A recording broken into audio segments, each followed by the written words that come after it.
game, Andres Munoz. He fights him 3-2. Gets a pitch he likes. Yankees down to the final stretch. Game time. 2 runs to go for Austin. Protected by Collins and go full night for the Yankees after he can enjoy the rest of this night. We'll see if he's back in there tomorrow. Next game time brought to you by Nielsen Dodge. That selection of price for and NielsenDodge.com. See you today. The Nielsen way. Next game is tomorrow night. Yankees start the final series before the All-Star break. They welcome the first place Cubs. Game time is 7:05 on the air at 6:20.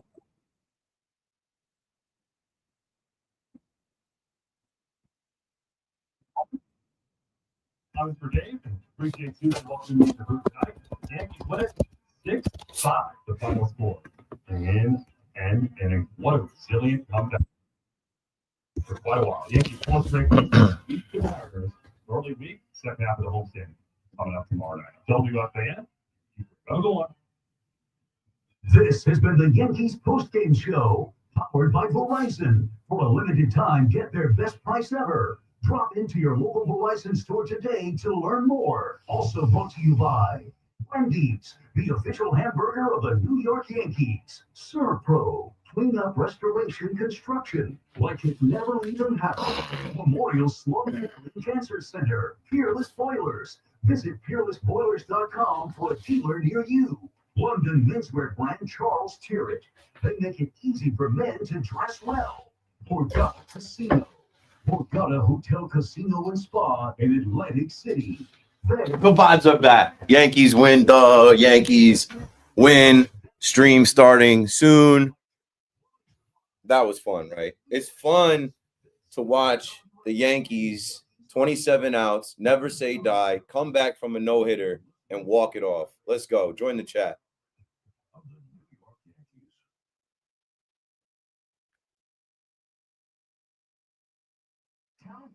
Connecticut's largest discount tire dealer, because we guarantee lowest price and we honor every manufacturer's rebate. We even honor all our competitors' rebates. Nobody beats Town Fair Tire. Nobody.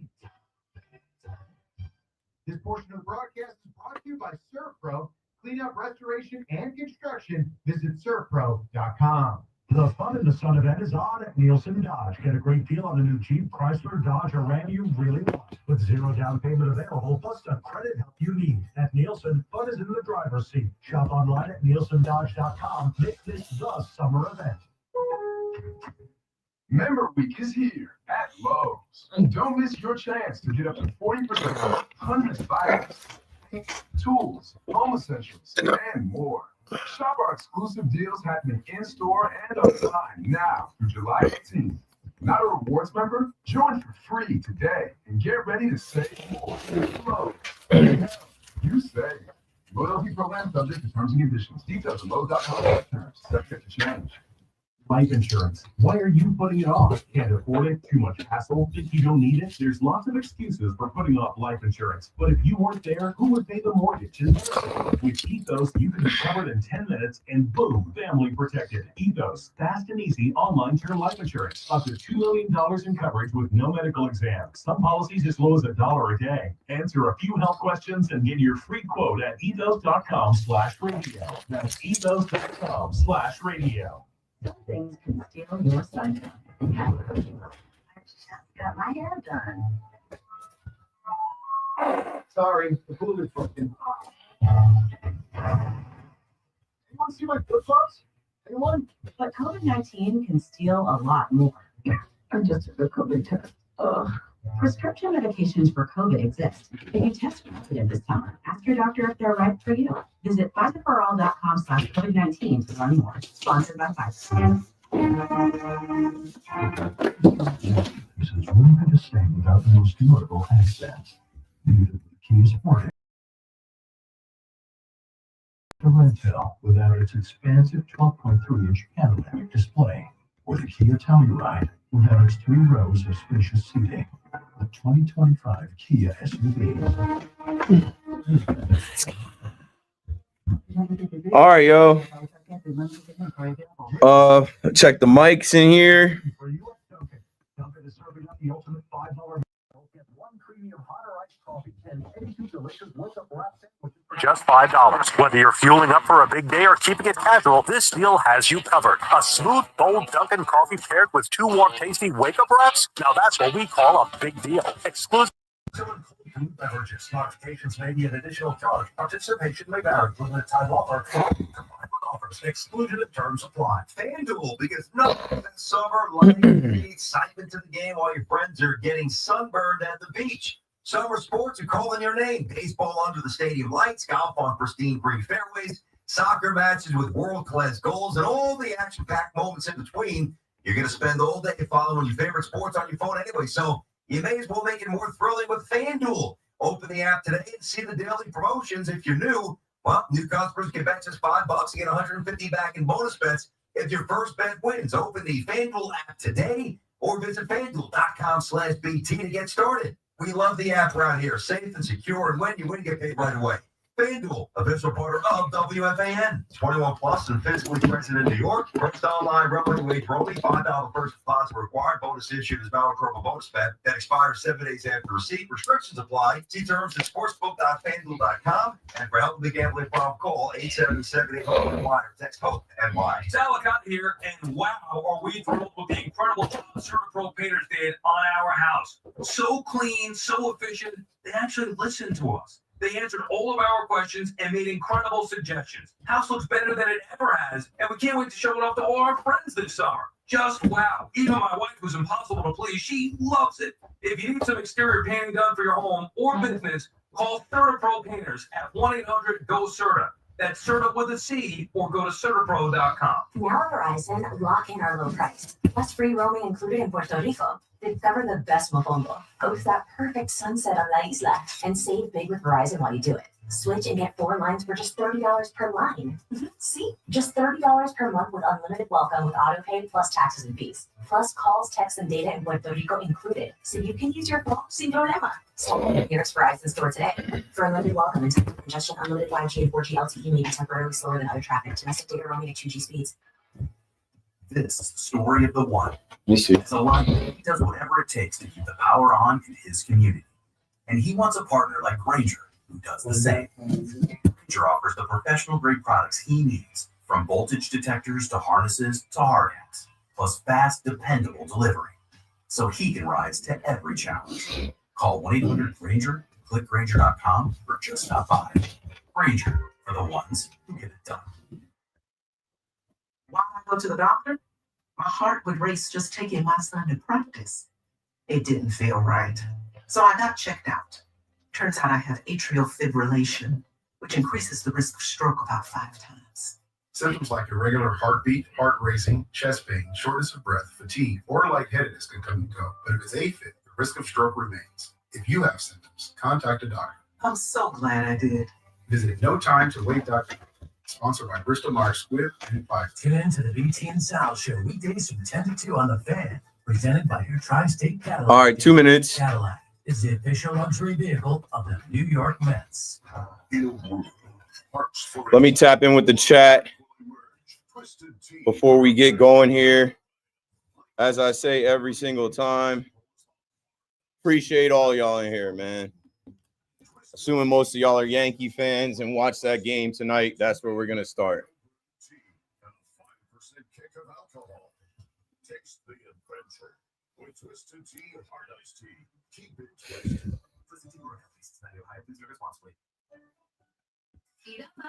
It's almost time for school. You take charge of your home. You take charge of your work. He had a big moment. He certainly had a big moment. With Nature Made probiotics. Nature Made has clinically studied probiotics that work with your digestive tract's natural bacteria. Miss a beat in your daily routine. I don't understand that. These statements have not been evaluated. Beat the traffic, I guess. School night. It's not a school night, summer, work night. I'm Chuck McDowell, the timeshare cancellation guy. In 2011, You can dream.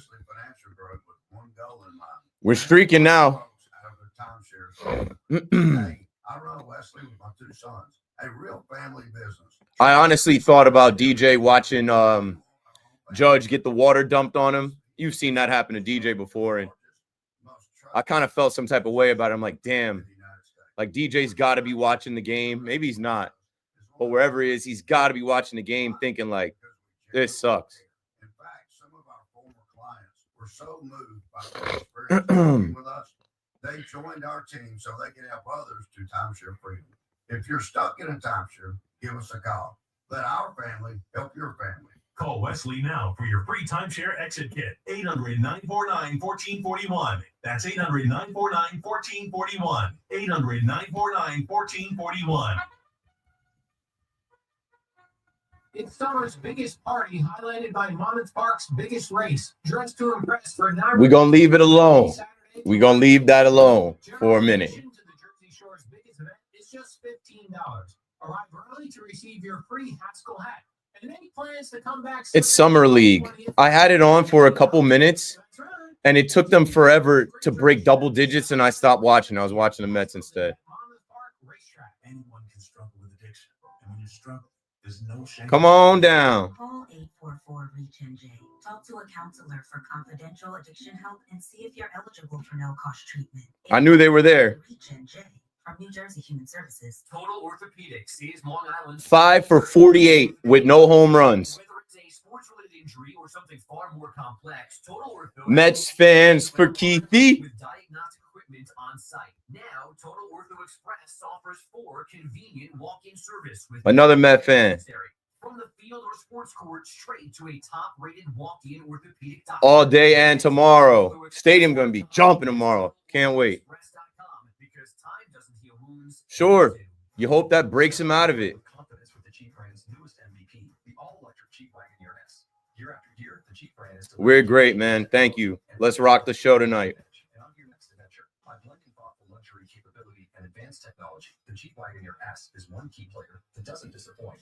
Experience the brand new head-turning design and luxurious interior without sacrificing on the legendary performance you love. Excellent range capacity opens up the playing field, and with 4x4 capability, featuring select terrain driving modes, how you play the game is up to you. The interior cabin of Wagoneer S pays special attention to detail with high-quality luxury refinements and seamless connectivity that surrounds you in comfort, along with premium seating, lighting, and over 170 standard safety and security features. And like most All-Stars, it can really motor, especially with standard 600 horsepower. It's rugged, plays aggressive, and isn't All right, here we go, folks. Ready? Last advertisement. Let's have a good time. It's so much better to win. So much better to come here when the Yankees are winning.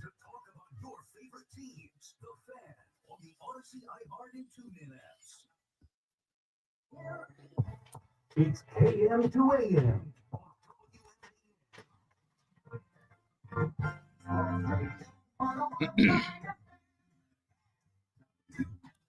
Yeah, let's get it, New York. The Yankees win. The Yankees win. Win of the year, a comeback victory, a walk-off victory, the 4th victory in a row. That's a win streak. A no-no was going. I was in my crib like, no, no, no. Brian, woo, woo, woo, woo, woo. Woo! Well, sorry, Brian Woo and the Woo crew.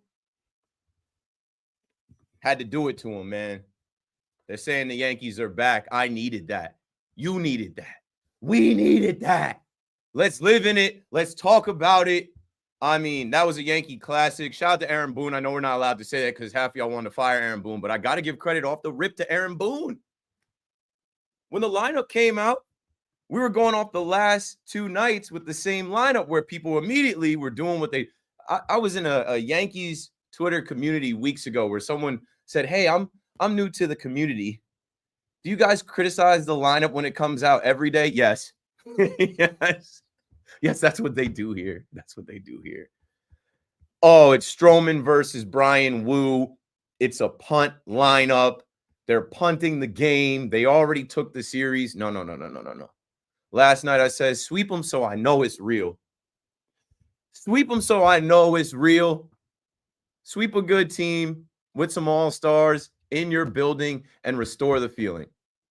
And when I say restore the feeling, I had someone in the chat say that felt like the old times. That felt like 2019. Someone said that felt like the old stadium. Well, yeah, in the old stadium, it was like The Yankees are never out of it in that building.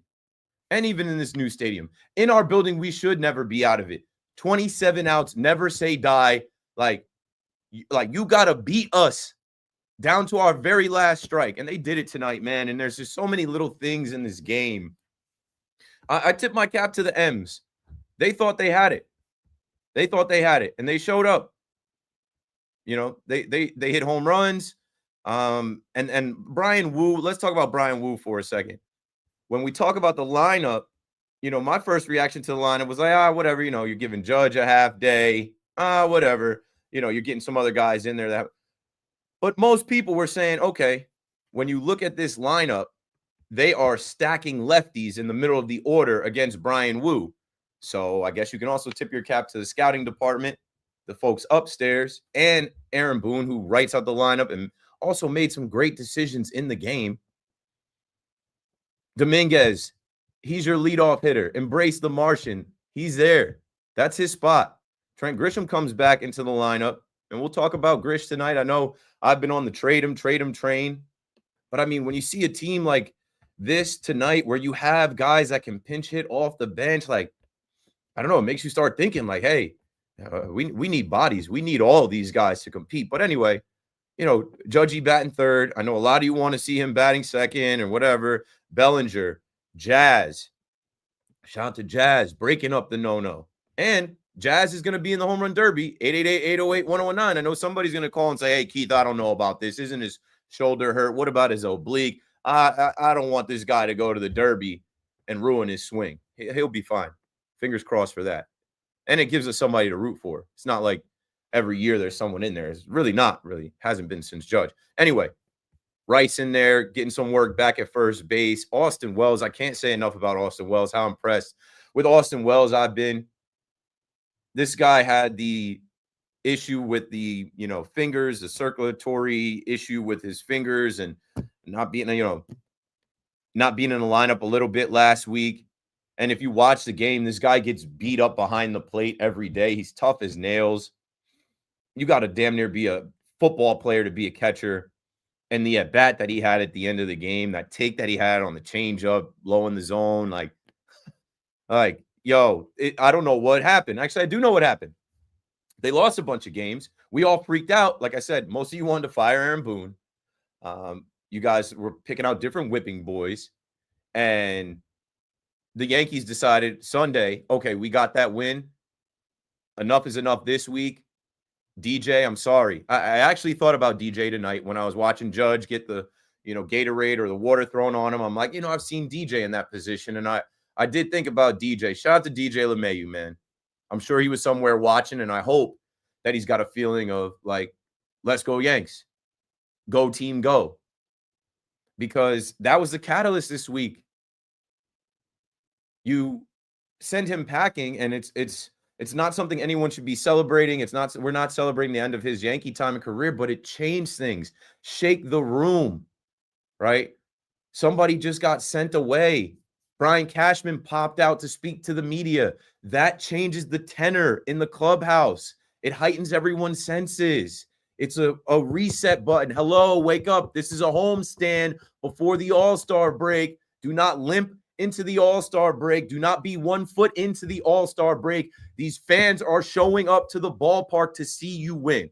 And man, shout out to you if you went to the game. Shame on you if you left that game. Shame on you if you left that game saying they're going to get shut out. They don't have a chance. Yep. Back to the scoreless innings. Like, one, if you left the game with the guy pitching a no-no, who does that anyway? If you left the game, it's not a school night to beat traffic. I don't know. Maybe you got work. If you went to that, like, that's the game of the year. I know there's some people that left because you can see the TV seats, Legends, and some of those seats emptied. You got to be kicking yourself right now for leaving that game. That is the best game of the year. I cannot wait to go to the stadium tomorrow. It's going to be turned up. I always tell you, Friday in the Boogie Down Bronx, that's my favorite night to go. 41,241. We're in there tonight. Yeah, we're going to be upwards to 44 plus tomorrow. So, yeah, let's talk about it. I mean, I don't want to dwell on any negative stuff from the no-hit portion of the game. I don't want to dwell on any errors or misplayed balls or throws. I know somebody's going to call and mention it anyway. What I really just want to focus on is the fight. What I really want to focus on is the never say die 27-ounce mentality and how fun it is, right? Last week sucked. Like, I was dragging my ass here to do the shows after losing 4 games in a row to the Toronto Blue Jays. I cannot wait to come in here tonight. I cannot wait to start this show tonight because the vibes are back and it feels like the Yankees are back, but they never left. It's the same guys. And you get to see guys like Yorbit Vivas get in there. And then a pinch hit for Giancarlo Stanton, who is not a good pinch hitter. But that's why I started off. Can we give Boone some credit? I saw Eric Bolin wrote that Stanton was 5 for 48 without a homer before that moment. And so I guess the Yankees analytics and numbers said we got to get to 50 before we stop doing this. It worked. It worked. I know there's some of you that were ready to fire Boone again for putting in Clayton Beeter. What I'll say to that is like, hey, Clayton Beeter's got to take his lumps. He's also got to get his work. He's also got to help this bullpen. The Cubs are coming to town. They're a pretty good team. They've got some pitching. They've got some guys in their bullpen like, Marcus Stroman. I can't be mad at Stroh. 5 innings, 6 hits, 2 runs. And like I said, I'm not going to dwell on the defense behind him. I mean, he did enough. He did enough. This is a guy that most of us thought was going to be traded in the offseason. This is a guy that was hurt and he looked like he tweaked something today, but he gutted it out to get through 5 innings. And shout out to JT Brubaker, Ian Hamilton, and Devin Williams. Don't you love to see where we've gotten with Devin Williams? Where he's calling his own games. He's confident. He's elite. He's looking the part. And then when Jazz makes that play, DJ's not making that play. Sorry, DJ. But you know what I'm saying? That play, Jazz makes that play to get that out. And then they showed Devin Williams, and he's like, LFG. He's pumped up. Like, we've seen the range of non-emotion from this guy, the frustration. Even as I go to the box score, the cover photo is Devin Williams kind of clapping coming off the field, knowing hey, I did my job, right? Strikes out Randy Arozarena on 3 pitches, gets Polanco to ground out, Luke Raley to ground. Man, there were so many little moments that felt like a movie. So many little things. And in that 10th inning, Peraza, you got to be able to get a bunt down, homie. I'm not going to dwell on the negative, but, bro, I was losing it when Peraza. I'm like, bro, you take the fastball, and then you pop up. I'm like, this guy. It's small fries. But then a pinch hit, and they're going to walk Goldie. Pinch hit for Dominguez. They walk Goldie. Trent Grisham works a walk. And there's people talking about signs and, knowing what was coming, whatever. Man, between the 9th and the 10th, there were so many little things. Judge, Captain Clutch, right? They say Judge is not clutch. He is. And now there's numbers out there to back it up. There's enough numbers out there to back it up. Katie Sharp was posting about Judge. Aaron Judge has 7 walk-off plate appearances since 2021, tied for the most in MLB in that span, and he's come through. And the Yankees come through with a win there, and they also are mentioning May 7th. I was at that game where the Yankees were no-hit through 6 by Dylan Cease, and they won that game. So there's some fight in this team. They also had, the J.C. Escara walk-off, the Jason Dominguez walk-off. Those are little championship DVD moments that we talk about, right? As you go through the season's peaks and valleys and the roller coaster of the season, man, this team has more good than bad. We hope that most of the bad is behind us. And we also hope that at this trade deadline, Brian Cashman said they're going to go to town. Yeah, well, hopefully somebody helps and sends some guys this way, and the Yankees can really fortify this roster, maybe get a starter, a couple relief pitchers, a third baseman, and then anybody's game after that. This team is expected to get back to the World Series, and anything can happen there. So 888-808-1019. I'll go through my notes and bring in a bunch of different stats and things. I just did all that pretty much off the cuff. Just enjoying it. You know, you're hard on the Yankees because you love them. I know I am, because I love them and I know that they're supposed to be the New York Yankees. And you say things that you say because you care about them. It's like a family member you care about. Somebody you don't care about, you don't have emotion around them. You don't have things to say, but they can make you feel things. The game of baseball can make you feel things like that did tonight. So let's live in it tonight. Call me up, 888-808-1019. Keep McPherson on the fan. Let's break it down right here. When we come back, we'll take all the calls, and we'll eventually get to what happened in Camden Yards as well. Let's hit it. BRB.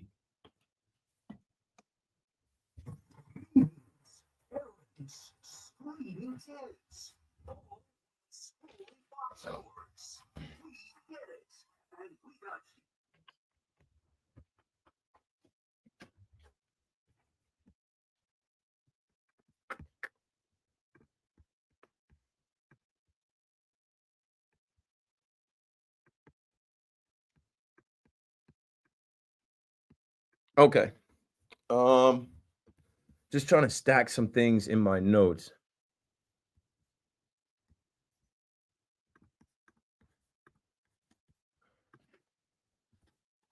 Let's go to Katie Sharp's page. She had another stat. Yankees are the only team in at least the last 100 years to have 2 extra inning wins after being no hit through 6 innings.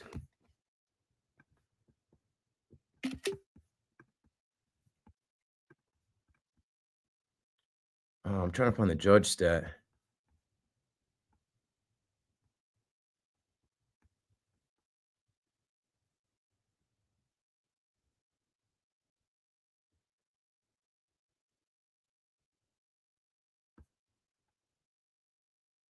That's Judge's first career walk-off sack fly. Judge has 7 walk-off plate appearances since 2021. That's tied for the most in MLB.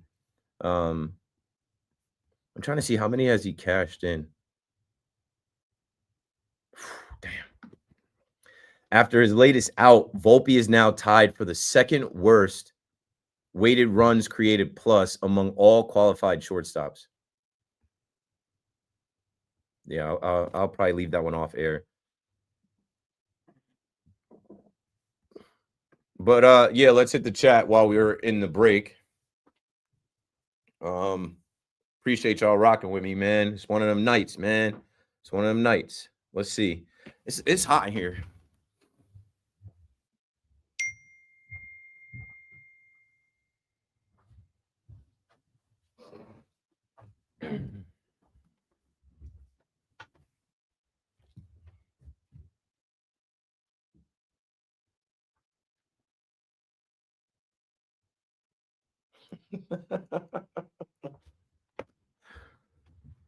All right.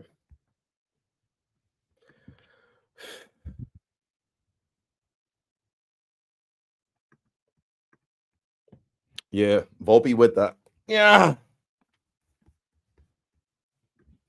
Count it. Did enough. Sure, they could have packed it in. Cam to Am, you heard? You're.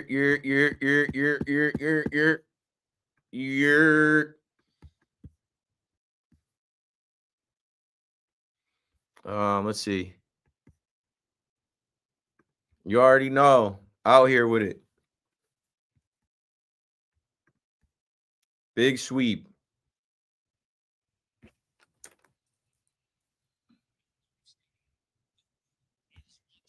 Big dubs. Can we talk about the at-bats from Rice and Wells? They never gave up, and please sign Wu when he's available. Yeah, that's a good point, too. We do own them, and they know it. They got the best of us in 95.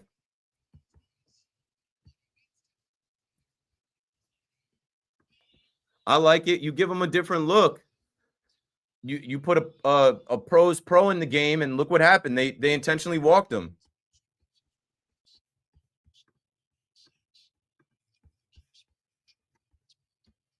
You know, not for nothing, Dominguez was over.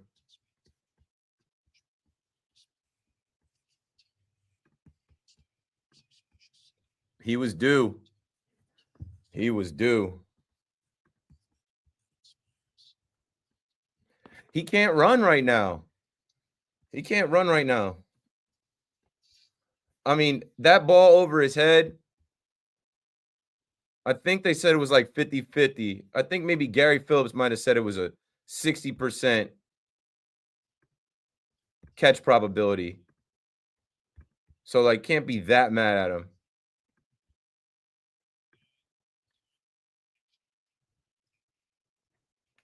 We can come back with it here. I didn't tease it, but we can come back with it. Cool.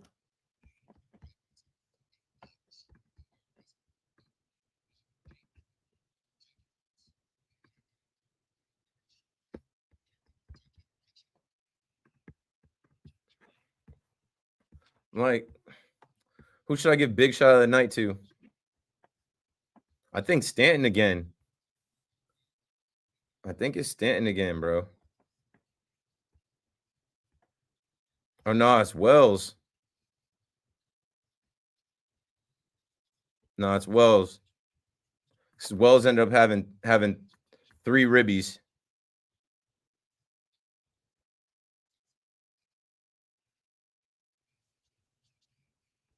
Yeah, Wells tied the game. And that at bat was crazy.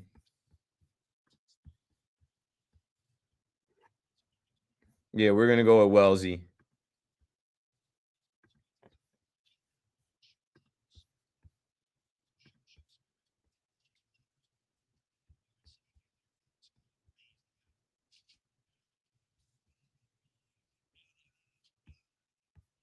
All right, here we go.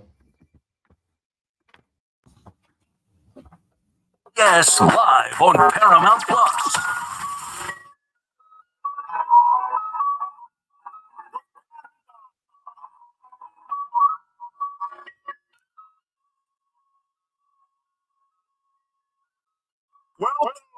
The big shot of the night is brought to you by WFAN and me, Keith McPherson. Bright lights in the big city. You know we got a bunch of big shots.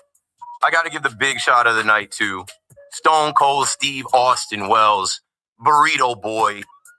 I mean, that bat that he had, as I go back, like this was a whirlwind type of game. There were so many good at bats and things that went right. I mean, even Ben Rice's at bat right before him. But he lays off of a 93.5 mile an hour changeup. The 5th pitch takes it for a ball. And then the next pitch, he's got to get a fastball in the zone, count full. He gets the fastball in the zone, and he hits it. Drives in Trent Grisham, Cody Bellinger, Ben Rice to tie the game, and the stadium is lit, and everybody's freaking out. And we're like, yeah, we're going to win this one.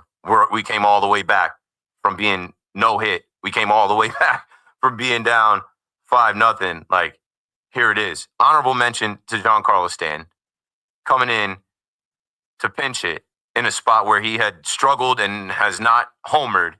That was legitness as well. But yeah, big shot of the night, Austin Wells. Let's talk to the people, man. Neil in Irvington, he called before I even said the first couple sentences. Neil, you're back. I'm back, Chief. Hey, my man. I knew the Yankees was going to win. That's how much in tune I'm with them. I'm so, man, they back, baby. They are back. And not only that, you watch what they do to the Cubs this week, Keith. But when I was in my man cave, right, Keith? When what's his name? What's the third base? The guy that can't hit. Peraza? Yeah. Oh, I lost. You talk about you lost it. I went bananas. I'm like, bro, if there's one thing that he should be doing in BP, is putting down bunts. Hey, man, I lost it. My wife, everybody ran to my little man cave. They thought something happened to me. The only thing I did was spill my Heineken. But other than that, Keith, I wish I could come tomorrow, Keith. I want to meet you so bad. But you know what they got to do at Yankee Stadium? They got to put a handicap section. I'm blind, Keith. That's wow. The only reason. Yeah, I'm blind. So that's why I listen to the radio. But we talk about Same thing. Same thing. Well, hey, I appreciate you calling and listening to my show. I'd love to meet you too. If you ever go into the stadium, call up, let me know, and I'll come find you. Wow, thanks, Keith. I really appreciate that, man. Really. As I said, man, you, T-Mac, and Anthony Gallo. Hey, is Anthony Gallo the big zoo too? Did I call him that? No, they're two different guys, Gallo and Zoo. Oh, okay. They are two different guys. Yeah, but they're similar guys. They got the deep voice. Yeah, they got the similar tone. Wow. Oh, I know that. Hey, Keith, you have a wonderful night, man. I'm going to continue listening to this show. Thanks for the call, Neil. 888-808-1019. Yeah, I know we all feel some of the same feelings. We feel like the Yankees are back. We're excited about where they are. Peraza, of course, it falls on Peraza. And we all knew the bunt was coming, right? I feel like everybody on Yankees Twitter was like, well, yeah, here we are in extras. And the Yankees haven't had so much luck in extras. At home, better luck. Definitely on the road. Manfred's man on second, not good. I don't know. That's the one thing that stands out that people are going to be like, Peraza couldn't freaking lay a bunt down. All is well that ends well. They bail him out. They bail Clayton Beater out. They bail everybody else out that was 0 for all night and couldn't get a hit. It's all good. You find a way to win 27 outs plus some. The Yankees get that one for their 4th win in a row, and that sets up the Cubs series. And hey, I'm not going to say what's going to happen with the Cubs. I don't know what's going to happen with the Cubs. We'll get there when we get there. I'll see you there tomorrow, and then I'll be on the Fan afterwards. Joseph is upstate in New York on the Fan. What's up, man? Hello. Hello, Joe. You're live. Hey, Keith. How you doing? How's the kid? Good. He's been sleeping for hours. He missed the whole game. Nice. I just wanted to talk about the Yankees and Anthony Volpe for a second. Mm-hmm. Don't you think the Yankees should blow it up with Volpe? What do you mean blow it up with Volpe? Fireworks? 4th of July leftovers? What are you talking about? I mean, like, he's batting .220. They got a great prospect coming up. Maybe trade him, get some feature picks. Nah. Cashman just spoke on it. I'm sure we have that audio in the system. I played it last night. And I also played earlier this week Boone on Talking Yanks talking about Volpe. There is no blowing it up, trading Volpe. They're like, we got to get off of that. Thanks for the call, Joe. I was trying to say it last night. Enough already. Great slide by Anthony Volpe. And I hope that, him coming in for the winning run can kind of get him off the schneid a bit. We have beaten this narrative to we get it, bro. We get it. I there's nothing else to say about it. The kid is struggling, but he's our kid. He's our shortstop. And what do you need to hear from your general manager, the manager, the captain of the team? They're all supporting him. You guys want to keep going against him for what? Positive energy, positive vibes. 4 wins in a row. He's not stopping us from winning games. He doesn't get any credit for anything. And it's piled up to the point where it sounds stupid now. We get it. We get it. Let's focus on the good. Kenny is coming from Yankee Stadium on the Fan. What's up, Kenny? What's going on? What a game. I mean, unbelievable comeback, looking like they were dead in the water. And here they are. I mean, they find a way, down 5-0, hadn't won a game, being down 3 runs all year. The atmosphere was unbelievable. And I feel like the Volpe slide's not going to get as much credit as it should. And they're just going to talk about his that bad. Yeah, that's what I'm saying. Judge just said in the postgame, he trusted Volpe. Nobody I'd rather have on third base than Volpe. He knew Volpe was going to score, and he did. They reviewed it. Volpe was able to slide in there with a little get the hand in to win the game. We get it. The kid has been struggling. We're hoping he comes out of it, but let's not live in the past. Let's live in right now. They won 4 games in a row, and that's a win that can literally be a season-changing win. If what the Yankees do from this week on, you're gonna think back to they were being no hit. They were down 5-0. They rallied. They came back to sweep a team in their building. That propelled them into the deadline, into the All-Star break. Yeah, I definitely think that's going to be one we're going to be able to look back on. And also, I'm going down to Atlanta for the All-Star game and the Derby and seeing Jazz today, that news while I was at the stadium. Now I got someone to root for that. I'm staying down for the week, going to the 3 Yankee games down there the following weekend. Awesome. So I'm excited. Have you ever been down there? Have you ever been to that ballpark? Yeah, I've been there the last 2 times the Yankees have been down there. Yeah, it's great. It's brand new, and they've got the whole area around there. Yep. It's a great place. Yep. It's a great place to go. If any Yankee fans out there are thinking of going down, I highly recommend it. Thanks for the call, Kenny. Enjoy the time in the A. And, before I was talking about tipping pitches and having the signs. And, Brendan Cuddy 5 minutes ago put out a video of Cody Bellinger at second waving his arms. And he said, here's an example of the Yankees catching Andres Munoz tipping. Watch Cody Bellinger at second base at the bottom of the frame. A Yankee source said the club had a tip on Munoz. And Cal Raleigh, after the game, said it was obvious. This is baseball. This is how the game is played. Do what you got to do to win, to get an advantage. And they did it tonight, man. That was a good one. That was a fun one. I'm just trying to find more things that are positive than negative. We had a whole 6-game losing streak to focus on the negative. We had 2 of them in a month. I think it's a positive night to pick up individual players and performances and things and look forward to, more of that against the Cubs. In Bergen Field, Ari's on the fan next. What's up, Ari? Yo, what's going on? What's going on? Excited, man. I like the vibes. And like you said, man, they're family. So you get upset when they're down, but you got to celebrate the good. Right. And, today was one of those games. We're related. This is forever. I try to tell someone, I don't get some of the people like, oh, I'm not watching the game anymore. I turn the TV off, or I'm not going to the stadium anymore. Then you're not a fan. Then you're not really down like that. Like, you're not really a Yankee fan like that. You're just a fair weather fan, or you want to be down when they're winning, but when it goes tough, you're going to quit on them. Like, no, we're related forever. Yeah, exactly. And it's like, you're a fool if you left the stadium tonight. Like, gotcha. You know what I mean? I mean, what's crazy is I thought about going. I would have been doing the 1 foot in, 1 foot out because I would have had to get here. I'm glad I stayed at home. Hopefully tomorrow night they don't play in the extra innings. You were able to watch it all. Yeah. No, my take was going to be on the Peraza. I ain't going to lie, man. When I was watching it, I'm watching it from home, got the little man sleeping in my arms already. And when he first squared up, where they turn back to try to catch Volpe, I was like, we getting this bunt down. And then when he did that, I was like, oh my God. He had all the confidence in the world, and it went nowhere. You can't do that, bro. Just in that moment, I'm like, oh my. He popped it up to third. Like, bro, you are a one. And we're joking about it. We're laughing about it. But you are a 151 batting average guy. You are a guy with no more options. You are the first guy that is going to be expendable. When they make a move, whatever, like, you're one of the first guys they're going to have to send somewhere.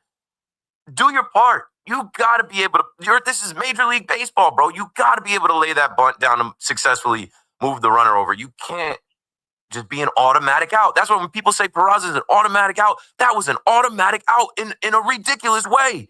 Thanks for the call, Ari. 888-808-1019. You found a way to be an out. Molly is in Jersey. She went to the game, so she might be in Jersey. She might be on the way. What's up, Molly? Hey, Keith, thanks for taking my call. We are on the way back from the game. Game of the year. Hands down. That was it. You didn't leave early. We did not leave early. We did not know what to expect because, Stroman, don't really trust him because, he's a contact pitcher, especially with Wu, the opposing pitcher, just being so good. Shut out. We were like, should we leave? No, we're staying to the last thing. We're going to watch this battle to the very last, and it was worth it. It was worth every second we spent. Yeah, you'll never forget that one. And like I just said, if this propels this team on, like, that is a turning point. That is a chapter in this whole season.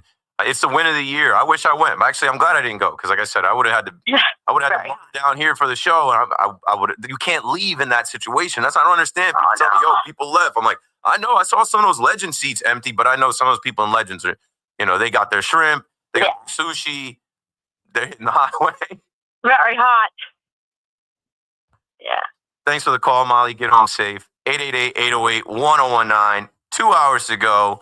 Got plenty of time to comb through some things. When we come back, I'll talk a little bit about the Mets, but I don't want to kill the vibes. The Mets get swept down in Baltimore. And I don't know, it happened so long ago, but now that we're turning the page to the next day, we do have to speak on it just a little bit. But more of your calls, more reaction from the Yankees comeback win after being no-hit, sweeping the Mariners 6-5 in Yankee Stadium, getting ready to host the Cubs. Keith McPherson on the Fan. We're going to throw to Marco Belletti with the update. Let's do that right about now. Get the latest on the Giants and Jets on WFAN, WFAN FM, WFAN FM HD1, New York, and Odyssey Sports Station. Yeah, Keith, you just said it. No hit through 7 innings by Brian Wu. The Yankees able to respond late. Giancarlo Stanton, a pinch hit 2-run shot in the 8th. Austin Wells, your game-tying 2-run single in the 9th. Led to some dramatics and extras in the Bronx. 1-1. Judge, high fly ball. Center field. Will it be deep enough? Rodriguez comes in. Makes the catch. Volpe tags. Throw home on a line. Tag. Save. Save. Save. Aaron Judge wins the game on a bang play at the plate. Scoring Anthony Volpe on a great slide as the Yankees rallied from 5 down. They shocked the Mariners 6-5 and 10. Emmanuel Barbari, the call here on the Fan. The Yankees pushing their win streak to 4. They have pulled to within 2 of the Blue Jays. Meanwhile, now what the Mets are hoping for, Ryan Stanek couldn't hold a 1-run lead in Game 1. Orioles got to the Mets bullpen in Game 2, taking both ends of the double dip, 3-1 and 7-3. Bullpen's been taxed, and Carlos Mendoza really looking forward to having the likes of Kodai Senga and Sean Manaea return to the rotation this weekend. It could be close, getting Senga back, getting Sean back. I've been saying that they're a big part of this team, and for us to be able to get those guys before they break, obviously, it's important for us. We're going to need them. However, the return of Jesse Winker lasted just 3 at-bats, left with back stiffness, and David Peterson named to the first All-Star game of his career. 75 degrees, clear skies, Central Park. That's what's happening. I'm Marco Belletti. The scuttlebutt on your favorite team, the Fan, on the Odyssey, iHeart, and TuneIn apps.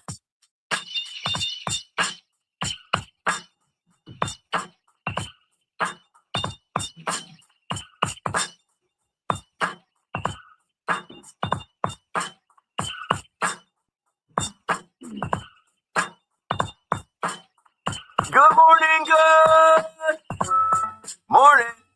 Right back at it on the Fan in New York. It's Friday now, July 11th now. As we proceed to give you what you need. 888-808-1019. Let's talk about the Mets one time and one time only until somebody calls. Like I said, I don't want to kill the vibes. But I know the Mets losing actually plays into the vibes for some Yankee fans. Like the Mets getting swept in Baltimore. I mean, I guess you could be rooting for the Mets to beat Baltimore, but they're so far back in the standings. It's not like it really helps the Yankees. And I don't know. There's something up with the Mets right now. You want the good news or you want the bad news? Okay, here's the good news. David Peterson is going to the All-Star game. Somewhere Juan Soto was like, what? Really? Him? How much does this guy make? He tried to make it happen for the Make It Happen Mets, but here we go with the Let It Happen Mets, folks. Now, I made a big deal about Carlos Rodon getting to 88 pitches. 88 pitches to me with the Yankees. Like I think I saw Domingo Germán get to 88 pitches and get pulled, and then they lost a game with the bullpen. I think I saw Garrett Cole do that. I think 88 is the number to me that I'm like, why? Below 90? Why? What are we doing? And so as I'm watching this game earlier today, and I'm thinking about the Mets pitching being in shambles right now and how they've got to throw these bullpen games, and they're doing this with guys like Dickie Loves Ladies and Waddell and all these randoms that they're piecing this together with. I'm like, okay, your best option right now is David Peterson. And didn't he just throw a complete game last month? Like, why are you in a rush to take him out? At 90 pitches, they DeGrommed him today. I felt like he had a Jacob DeGrom type day. So the first game of this doubleheader, right, the Mets lose. And I guess, Mother Nature has aided the Mets. If you go back to some of the postponed games and rain delays and different series that were weather affected, the Mets have come out good on the other end, but they're not so good away from home. That whole thing Spike Eskin started about, hey, someone needs to look into why the Mets are so good at Citi Field and not on the road. They lose today, and it's hard to sweep a doubleheader. They find a way. They don't have the pitching. And you know what? They honestly should have won the first game, but they take Peterson out, going 90 pitches, 7 innings, 6 Ks, 5 hits, 1 run, in favor of going to Ryan Stanek. And you know what those pesky birds do down there? Yankee fans know. They have their guys lurking in the background, right? They've got guys ready to go. They've got guys ready to pinch hit. Like, they got the Yankees like that. I think it was 3 Fridays ago, or maybe 2 Fridays ago. I know I was at the game. It was a Friday night where the Yankees ended up losing, I think, 3-2. The Mets end up losing 3-1. And Gunnar Henderson comes in and has a pinch hit homer to take the lead. And the Mets lose that first game, and it's just it's really on the offense. When they talk to Mendy after, Mendy, basically says, hey, like, he defends the decision to take out Peterson. Stanek hasn't had it. He has had it. He hasn't had it. Like, he's had it in some of those moments. You've seen him real fired up, but he's been shaky, man. Right now, he's got a 4.55 ERA. He takes the L. And going back to the box score, the Mets offense was 1 for 11 with runners in scoring position. The new Fab Four. Just after they got a nickname, Nimmo, Lindor, Soto, and Alonso, the new Fab Four combines for 5 strikeouts. Not good enough. It's not good enough. That's where you spend all your money. You don't spend money on the pitching.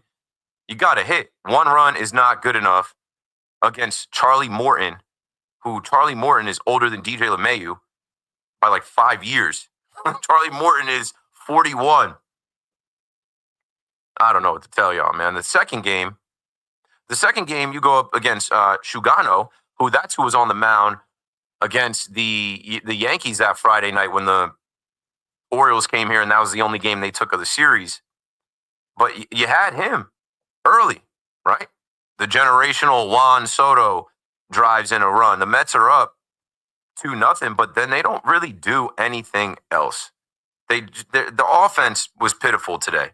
In that game, they go 1 for 8, and they're just not able to put bat to ball. The whole season, the Mets have been struggling with runners in scoring position. But then this game, you don't have the pitching. It's not going to work with Brandon Waddell, with Justin Hagerman. It worked against the Yankees. It worked in the Subway Series. I'll give you that.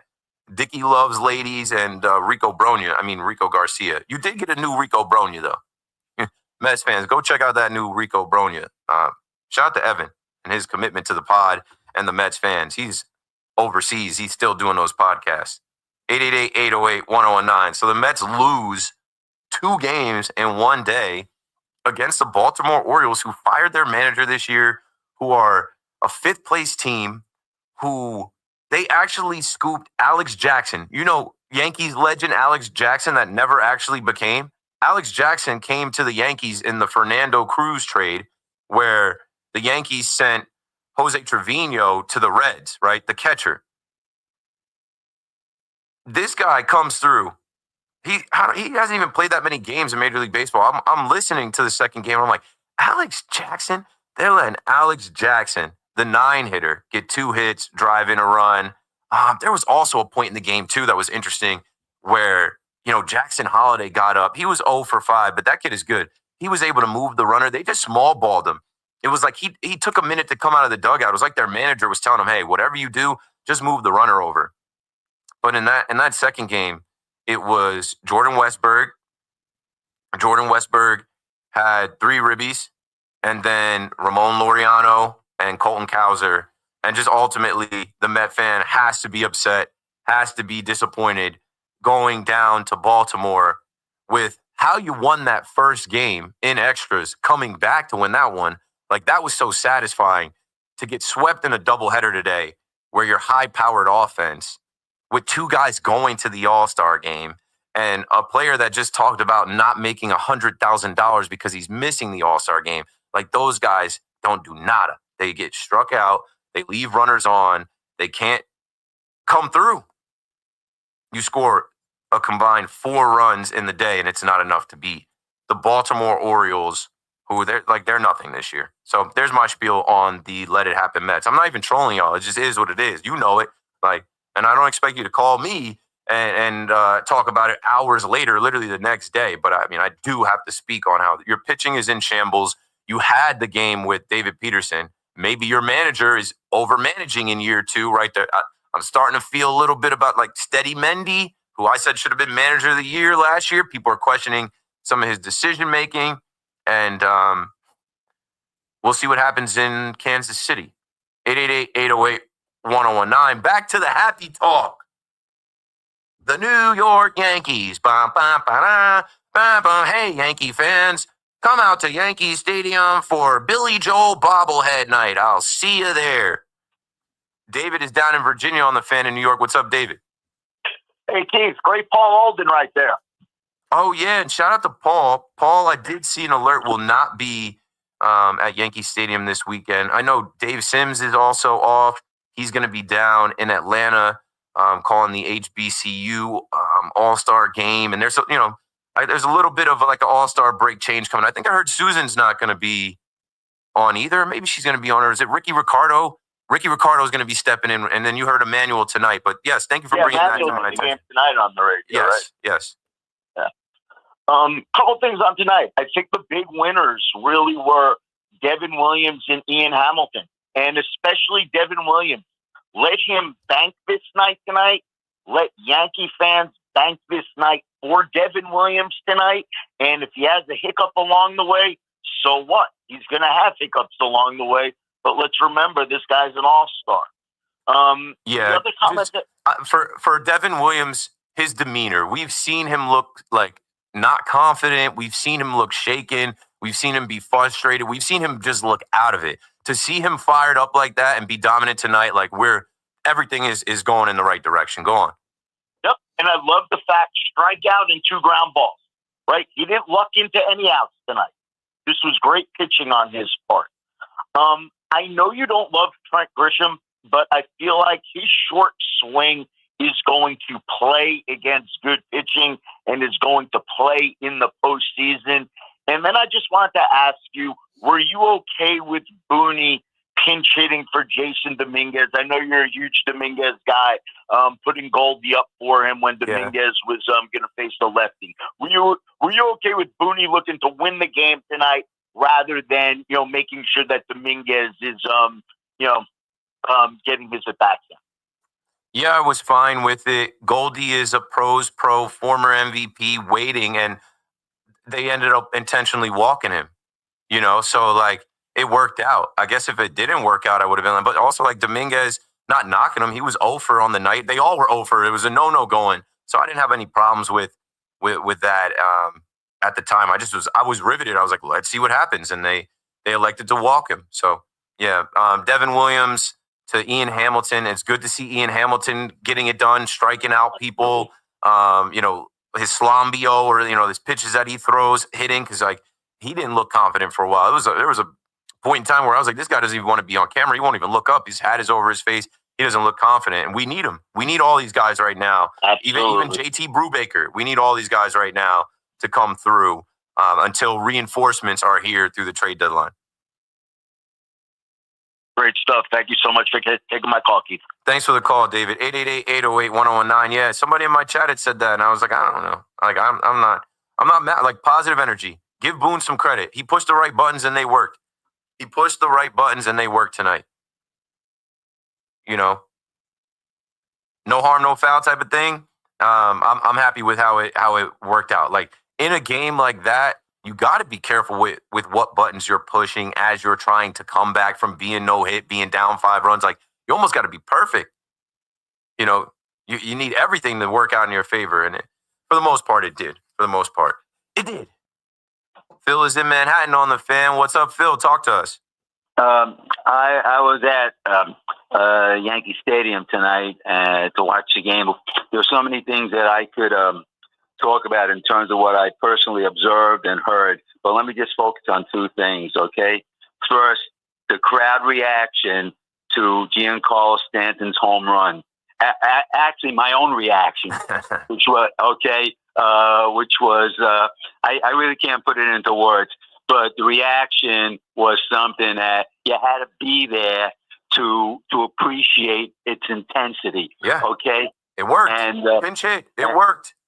And it wasn't that it worked. It was a crowd reaction that made that transformed that home run into something that was almost mythical in nature. Yeah, okay? he's clutch, and that's what we have the guy for, to hit clutch home runs. We've seen him do it in the postseason, and he did it. Yeah. And one other thing, Anthony Volpe must have set the record for the fastest run from third base to home plate in the history of baseball. Yeah. I personally watched that. I observed it.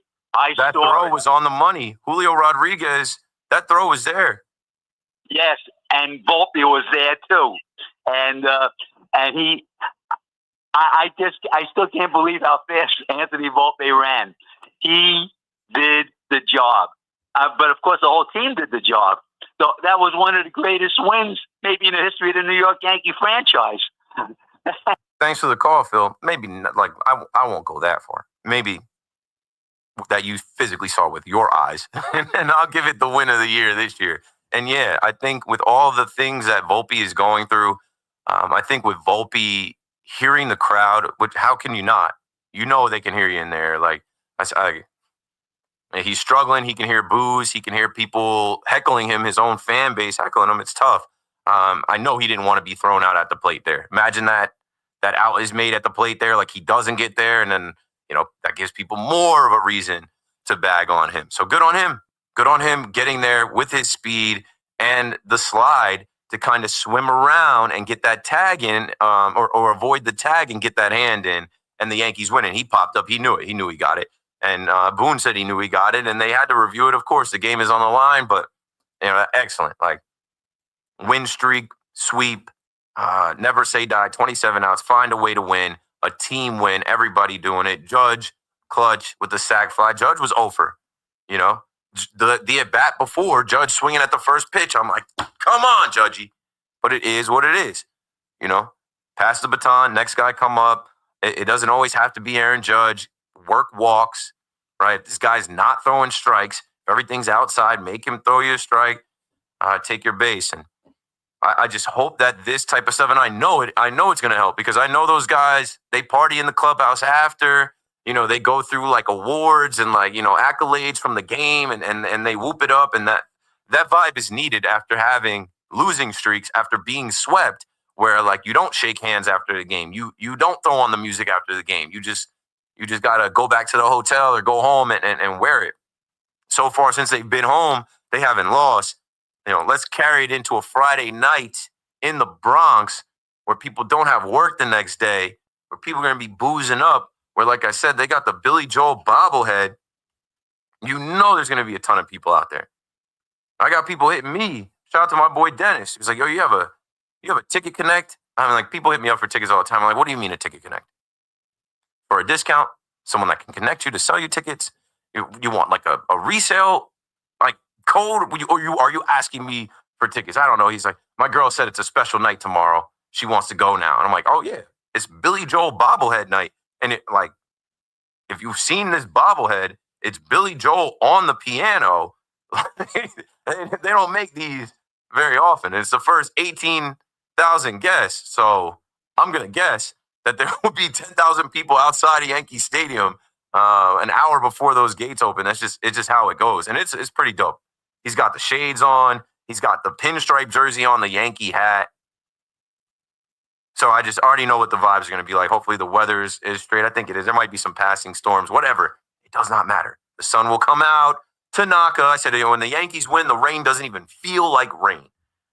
It's whatever, man. It feels good to do what they're supposed to do and see them do it and execute and have better at bats and play tighter defense. And Aaron Boone managed the team. Oh, Aaron Boone doesn't manage the team. Yes, he does. He made a lot of decisions tonight that led to them winning. Darren is in East Islip on the Fan. What's up, Darren? Hey, Keith. Thanks for taking my call, man. How are you? I'm good. How are you? Just wanted to keep the positivity going. I'm still amped up from watching this game. I'm sitting in my house watching the game with my son. He's asleep. We go to a lot of games. We were at the rain delay the other night, and Stanton hit the home run. And I feel just one more positive thing with Volpe. If you listen to the post game, Judge was getting interviewed, and he didn't say anything about Stanton's home run. Which, by the way, I remember Volpe struck out. He was very upset. Stanton picked him up, hit the home run. Volpe got out. He wound up being on second base because he was the extra runner. And then Judge obviously did his thing. And during the interview, he said, "I'm glad Volpe smashed." So, we do need him to, hopefully, continue off of that. And one last point, I've met Anthony Volpe's grandparents, and they told me how great of a person Volpe is. All he wanted to do was play baseball. So, my point was basically Judge didn't say, great job by Stanton, hit the home run. He didn't say great job by Wells. Yeah. He said, "I'm glad Volpe smashed." So hopefully that's, obviously something in the clubhouse they're talking about. For sure. And that's what I was trying to echo. And that's what I was saying with what else do you need to hear? From the captain, the manager, the general manager, this whole week they're picking up Volpe. They're telling you that he's their shortstop. They believe in him, that he's going through some things, but he's working. Yeah, Darren's telling you he's met Volpe's grandparents. Yeah, they are part of our community, their entire family. They're Yankee fans. He grew up going to the stadium. And I hate that so many of you try to turn that against him and use that as I don't care if he grew up in New Jersey. You should. He's one of us. You should root a little bit harder for somebody that is literally a part of our community, our culture that is out there. In my opinion, you shouldn't be rooting for him to fail or use it against him. The kid is a nice kid, and he wants to be better, and he's got to do better. I understand the standard of the New York Yankees. He understands it as well. He's always understood it.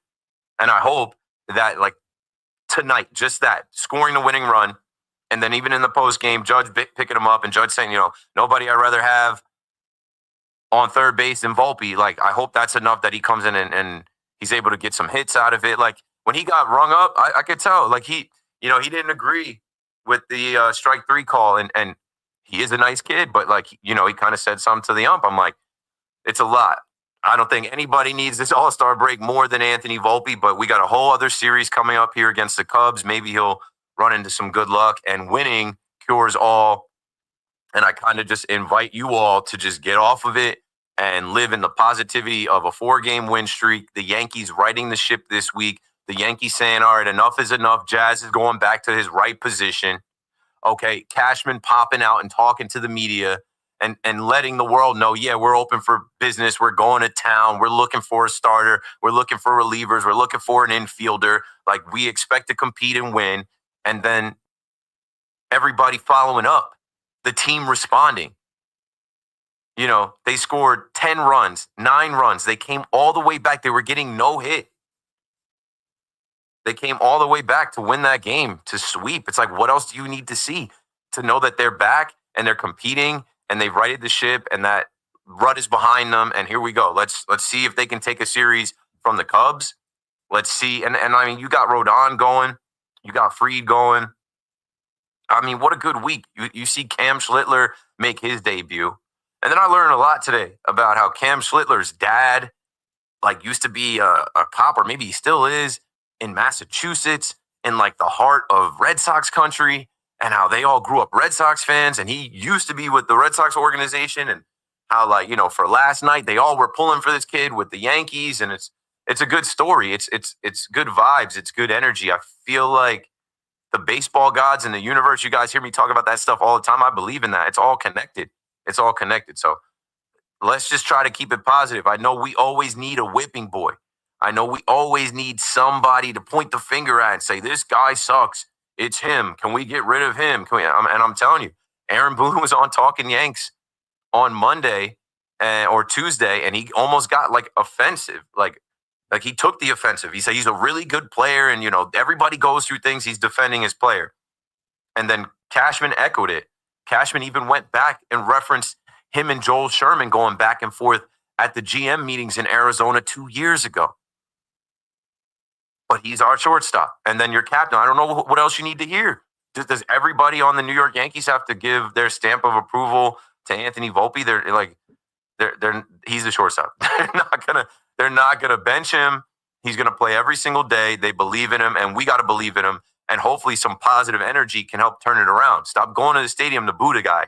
Stop going to the stadium to work against. I don't understand y'all. If you're there rooting for the Laundry, okay, you should be clapping for him. There was a point in the game where he came up and they had a pitching change, and he changed his song to Fetty Wap Trap Queen, and I'm like, that song just rings off in the stadium. It's such a vibe in the stadium. I was hoping he was able to do something, and he wasn't. But anyway, I can talk about it for the whole show, but the more we talk about it, the more it's just going to come back around to negativity. There are other things to talk about. Like I had mentioned, Paul Odin, right? So the Yankees sent out an email that the Yankees PA announcer Paul Odin is taking a scheduled absence from this weekend's game.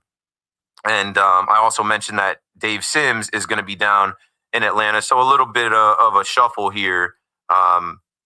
Just these 3 games. I think you'll hear Pat Boyle, shout out to PB as well, do the Yankees post game. And this is the last series going into the All-Star game. And I think the Yankees have a good shot to beat the Cubs, who, like I said, the Cubs are good, but you have Rodon going, you have Fried going, so you should feel good about the matchups here. So it's Carlos Rodon tomorrow, Max Fried Saturday, Will Warren Sunday. I don't know if the Cubs, the Cubs may not have announced who they have pitching tomorrow. Okay, they do. Chris Flexen. Chris Flexen will go tomorrow, and then on Saturday it'll be Matt Boyd, and then Sunday it'll be Shota Imanaga.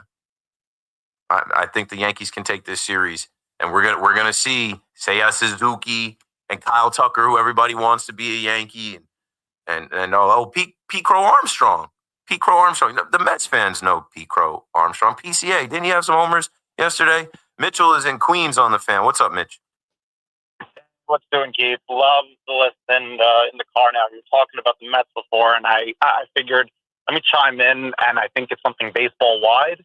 And if you could entertain me afterwards, I know you played college football. I would love if you can give me a college football take. Is that cool? Yeah. So one thing that I really bothered by Mendoza, and I think this is it's terrible in baseball, and I think it shows lack of confidence. It bleeds lack of confidence in your team, is if Peterson's at whatever amount of pitches to start the 8th inning, then he's your guy for the 8th. Bringing Stanek in, however good he is, and you're in a doubleheader throwing an opener in the next game, so make a decision that this is our guy going into the inning. So one hit comes up and you're in a lead, you're not putting someone in a more compromised situation. And you saw it in the postseason with Boone. You saw it in years past. And maybe why I thought Dave Roberts did a great job in the postseason this past year was because he basically said certain games we can't win, but we're going to be all hands on deck for other games because we're going to, and that may be unconventional, but in baseball you have to be willing to concede that sometimes. And I feel like as really terrible as that sounds, it's we have to be all hands on deck for certain games where we know we have our best ability to win. And I feel like people don't want to hear that, but I feel like that's the truth. I wonder what you think of that. Yeah, with David Peterson, and we got a break soon, but I'll cue up his audio post game. I listened to what he said earlier. I felt like he wanted to continue. He wanted to go, but Mendy felt like he was done. But there's also a school of thought with bringing in Ryan Stanek, inheriting a runner, and it just didn't go their way. And I don't fault anyone for saying. It also didn't go their way last week in the doubleheader when he took out Holmes, and then Garrett had a blow up inning also. Yeah, I don't fault anyone for saying, okay, you're getting too analytical, you're getting too antsy, you're getting too quick to pull these guys, and it's blowing up on you. Yeah.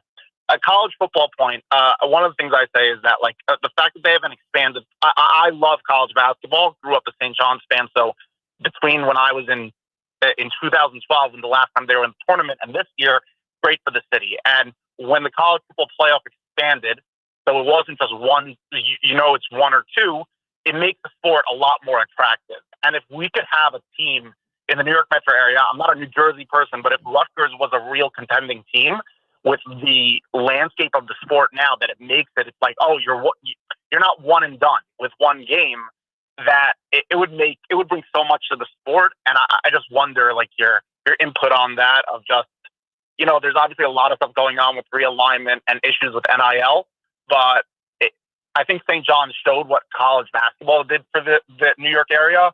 And to me, if there was a competitive college football team, because of how much it's ballooned and grown, it's not just the SEC anymore, it's the whole country. And also the conferences are so everywhere. I feel like it would get such a supporting here. I know I could love a team that can get on for it here, and as a New York, New Jersey team. Curious thoughts.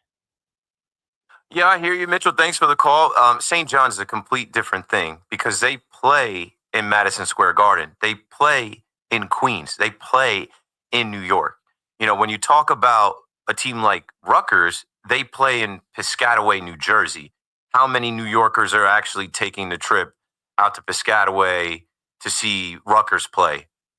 Unless they're alumni or unless, they're going to see Penn State play there or Michigan play there or Ohio State play there. Like, Rutgers can get really good, and they will have the Rutgers students and community and New Jersey people there to support them for sure. But I don't think it would do anything for New York.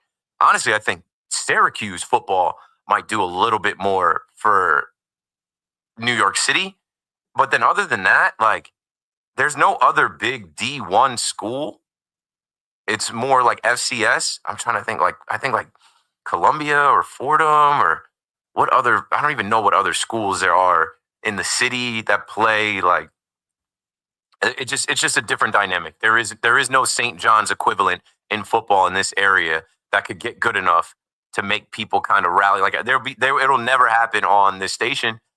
Like, there's not going to be a college football team on this station that people are calling up saying, oh, yeah, we're really rocking with them. It's different. Like, I called into the radio station down in Atlanta. I forget what it's called. And I'm on hold, and people are calling, and they're calling and talking about the Georgia Bulldogs. That's different. And Athens isn't right in Atlanta. It's actually pretty far from there, but I don't know. It's just a different type of thing.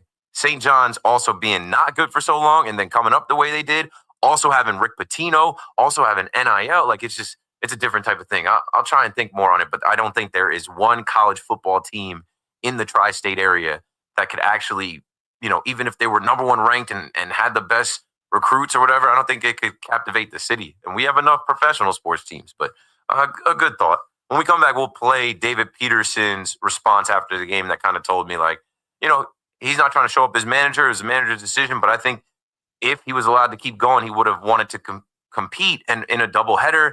And when you don't have Kodai Senga back yet, you don't have Sean Mania back. Like, let your best go. I always am a proponent of, like, me even going back to Rodon.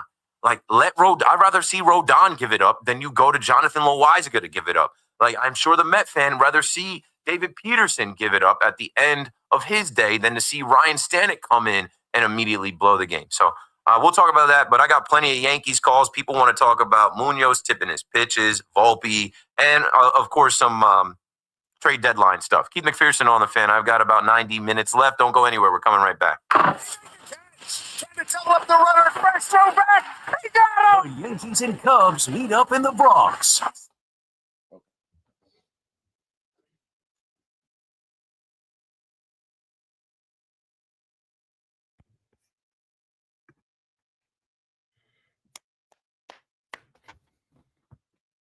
All right, now I'm back to the actual chat. I noticed now we got over 1,000 people in here. Appreciate it. Let's see if I can catch up.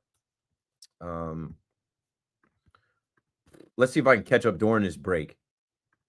I don't even know where I last was in the chat, to be honest with y'all. But what's great about the chat is the community that we've built in here. Shout out to the moderators in here, Hector, Amber, Jack became a moderator last night. Shout out to some of the regulars in here, like Pam, Nicholas, Demon D, and shout out to the people that are in here for the first time. I know Mr. Met Killer's been a regular. And then from Twitter, we'll get some randoms like Tubby Soto with a bunch of clown emojis. I guess I'm the clown. These guys trip me out, man. I go back and forth with these guys all day online. Like, I'm the loser, I'm the clown, but I'm the one like on camera, on live, hosting the radio show, being myself, going by my first name, last name, and not hiding online. But anyway, I'm glad you updated that Mets record after the 2 losses today, Tubby Soto. Thanks for coming out. Keith, can you give a shout out to my auntie Stacy? Bourbon Legend is also another regular and moderator. Aunt Stacy, hello. If you're still watching at 12:35 a.m., appreciate it. Let's see. Amber telling y'all to hit that like button. It just helps in the algorithm. And the next day when people wake up and check my channel and they see like, oh, 35 likes. I know some of y'all aren't on YouTube, and that's fine too. I think YouTube is the best chat experience. I think it's a better viewing experience as well. Let's see.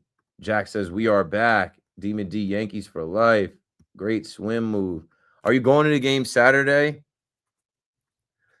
I want to go, but I don't want to bring my wife and my son. So I'm probably not going.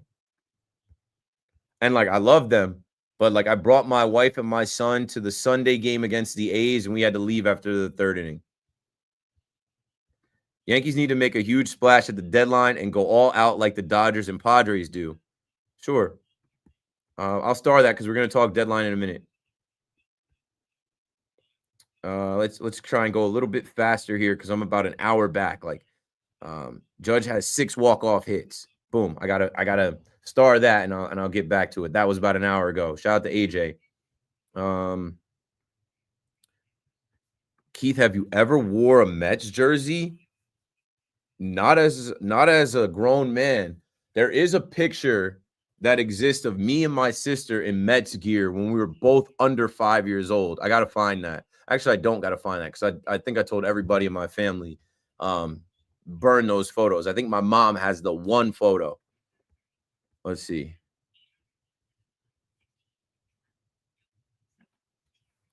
What else? I know you always shout me out. One shout out to my Aunt Stacy. I'm just seeing it now, bro. Hopefully you caught it.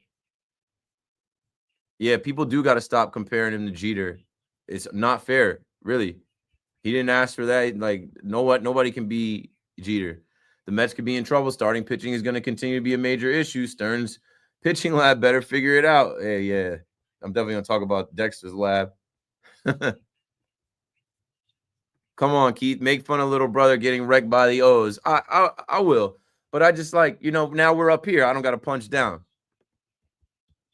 Yo, salute.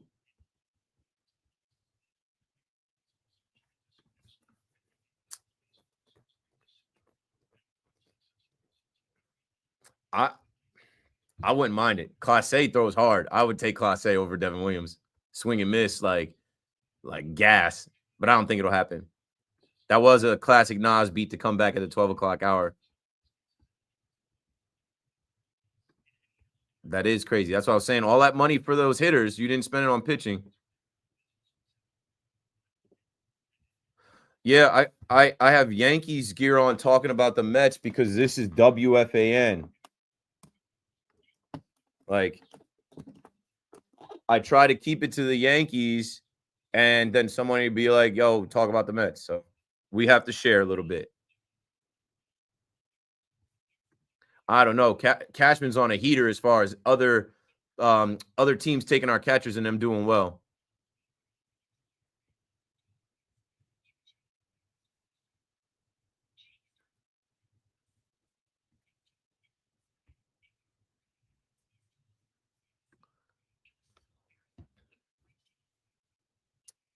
I'm telling you that's necessary, bro.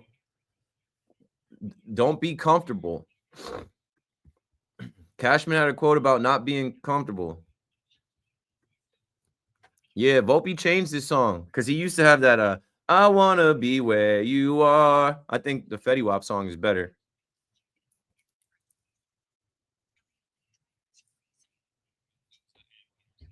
Yeah, I just think it's obviously hours later, but I think it's important to let people hear it just in case they didn't hear it. Okay. All right, here we go.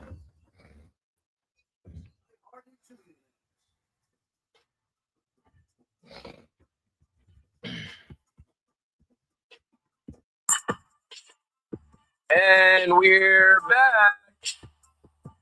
Keith McPherson on the Fan, KM to AM. Talking a little bit of Mets here. I do this live stream on my Twitter and YouTube, and somebody in the chat goes, "You're wearing Yankees gear talking about the Mets?" I go, "Yeah, bro, I try to keep it to the Yankees, but this is WFAN. This is the Fan in New York. We have to share. We have to share the air." But not too many Mets fans call my show, so I usually get to bypass all that. But I was talking about him before, so let's kind of close that whole thing out with David Peterson. I think that's the story, right? Out of the doubleheader, the game that you should have won today or yesterday. Hello, it's Friday now. That first game with David Peterson, you can blame it on the offense, only scoring one run, and, this high-powered Fab Four and these guys making all this money at the top of your lineup. And David Peterson should have had the opportunity to go a little bit longer, I think. So let's hear from Carlos Mendoza on the decision to take David Peterson out of the game. Yeah, look, I mean, since the seventh inning, he was going batter to batter, especially with all the righties that were there. Once, he got through the seventh with the lefty leading off, I knew, again, he was going to be batter to batter. Hauser got him there going the other way. And, once you get to the eighth inning, I had Stanek ready. It just didn't happen today. Okay, he was going batter to batter from the seventh, and I don't know. I guess so. He was ready to pull him from the seventh inning. Let's hear from David Peterson, though, as a competitor, as the starting pitcher, as your best available starting pitcher. I'm sure he didn't feel like he was batter to batter and probably would have liked the opportunity to continue instead of being pulled in favor of Ryan Stanek. I figured because he was a lefty and they had some righties coming up, but, I felt like I was in a good spot pitch-wise. I felt great physically, and, he kind of just shot the ball the other way. And so I figured maybe give me a chance or come talk to me, see if we can get a double play. But, he made it clear that he was going to be aggressive. And so I wasn't really surprised when he came out and signaled to the bullpen. Maybe give me a chance. Maybe come talk to me. And, yeah, I don't know. It's in hindsight. Ultimately, they didn't score enough runs. One run is not going to get it done. Even in Camden Yards against these young Orioles in their build a ballpark with their, interim manager being in fifth place. You said you have there's also another cut from David Peterson, I guess, kind of backing up what Mendoza had to say. Let's run it. Yeah, that was kind of the plan through the seventh. And then he said same thing with the eighth. We'll just go batter to batter and see what happens. So they had talked about it. Batter to batter. I don't know. I always think these guys got to compete. Maybe I'm old school. That's how I also know I'm getting old, because this imaginary number. I even heard Paul O'Neill say it on the broadcast tonight when they were talking about Brian Meet the Woo. They were like, Paul O'Neill made a joke about I don't know, this imaginary number that if you go over 100 pitches, you're going to hurt your arm, because I think they were flashing that Woo's most pitches that he's ever thrown in his career was 104 or something, and he was at whatever. I don't know. It's just where we are. It's all across baseball, and it's a coin flip. Sometimes you let the guys go, and it works out. Sometimes it doesn't. Sometimes you take the guy out, and the bullpen does, and that's what Mendoza said. They had Stanek ready to go. Stanek was warming up, ready to go. He came in and didn't have it. He got 2 outs. He gave up 2 runs. He walked 4 guys. Can't come out of bullpen doing that either. So the Mets lose that first game, and I felt like that kind of carried over into the second game. And then it's just a couple little mistakes and some things that don't go their way. And now you're looking at this Kansas City series like you gotta win this Kansas City series going into the All-Star break, and help has got to come. I remember making jokes about I don't know about Jeremy Hefner's lab. They need to go to Dexter's lab.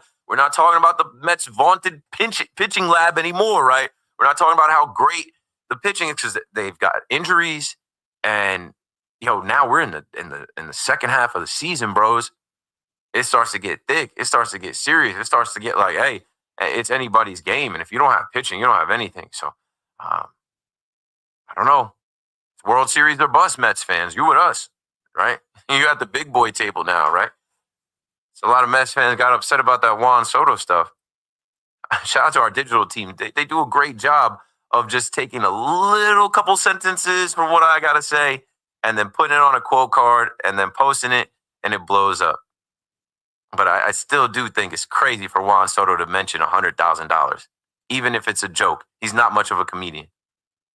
And it's a joke that you go out there the day after, 2 days after, and like you can't do anything at the plate. You're getting rung up. He struck out twice in the first game, and he had another strikeout in the second game. And there was one he just got froze late in the game. So I don't know. This is supposed to be the generational Juan Soto. Money bags, big money man. And yeah, he's one of the best players in the National League and in baseball, but he's not going to be in that All-Star game.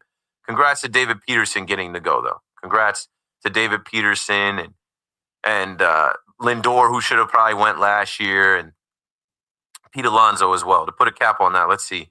The Mets are now 17-19 since June 1st. The Mets are also 32-31 since May 1st. That's coming from Sleeper Mets. Shout out to the Sleeper Mets on Twitter. Got to wake those Mets up. Got to make it happen, Mets. Losers let it happen. Winners make it happen. And these Mets got to be winners. Payroll's so high, and you got a dance crew. You've got a mascot race. And when you go away from the dance crew, the mascot race, the LED lights, and all the trimmings and fixings of Citi Field, it's not so easy to win. Let's go to Ben in Ohio on the fan. What's up, Ben? Hey, Keith. First time, long time. I work weird hours, so I often find you're always on, and I always like what you have to say, which makes me sad that I'm going to have to say what I have to say. And I want to preface this by saying I wore my Paul Goldschmidt T-shirt underneath my scrubs tonight on my 12-hour shift.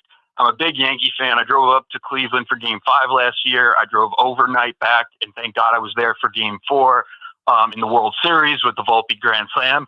But all that being said, and I was there on Thursday in Toronto when we lost, and I left, thank God, before the second Springer home run. But all that being said, yes, I'd rather win 4 games than not, but that pivotal inning with Munoz, we know he was tipping his pitches.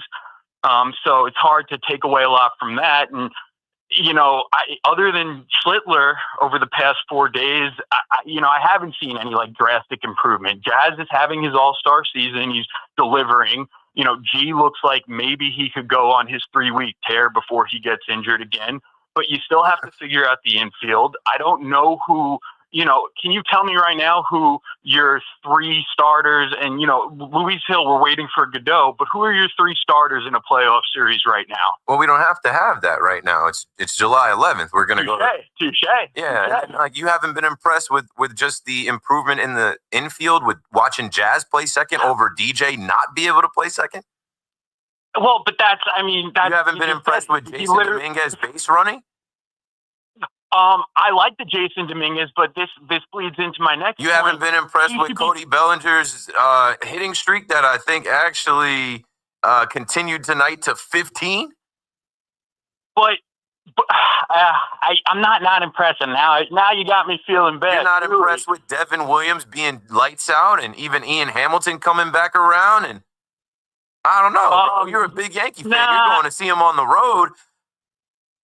You watched them in Toronto, and you're not impressed with them now? You do got me. What about Luke Weaver? What about Luke Weaver? Come on, everybody loves Luke Weaver. How about Luke Weaver the other night? I mean, yes, but if you're who's our closer? Who's our guy? Devin Williams. You're okay with that? And you're okay with him going up against Freddie Freeman, bases loaded?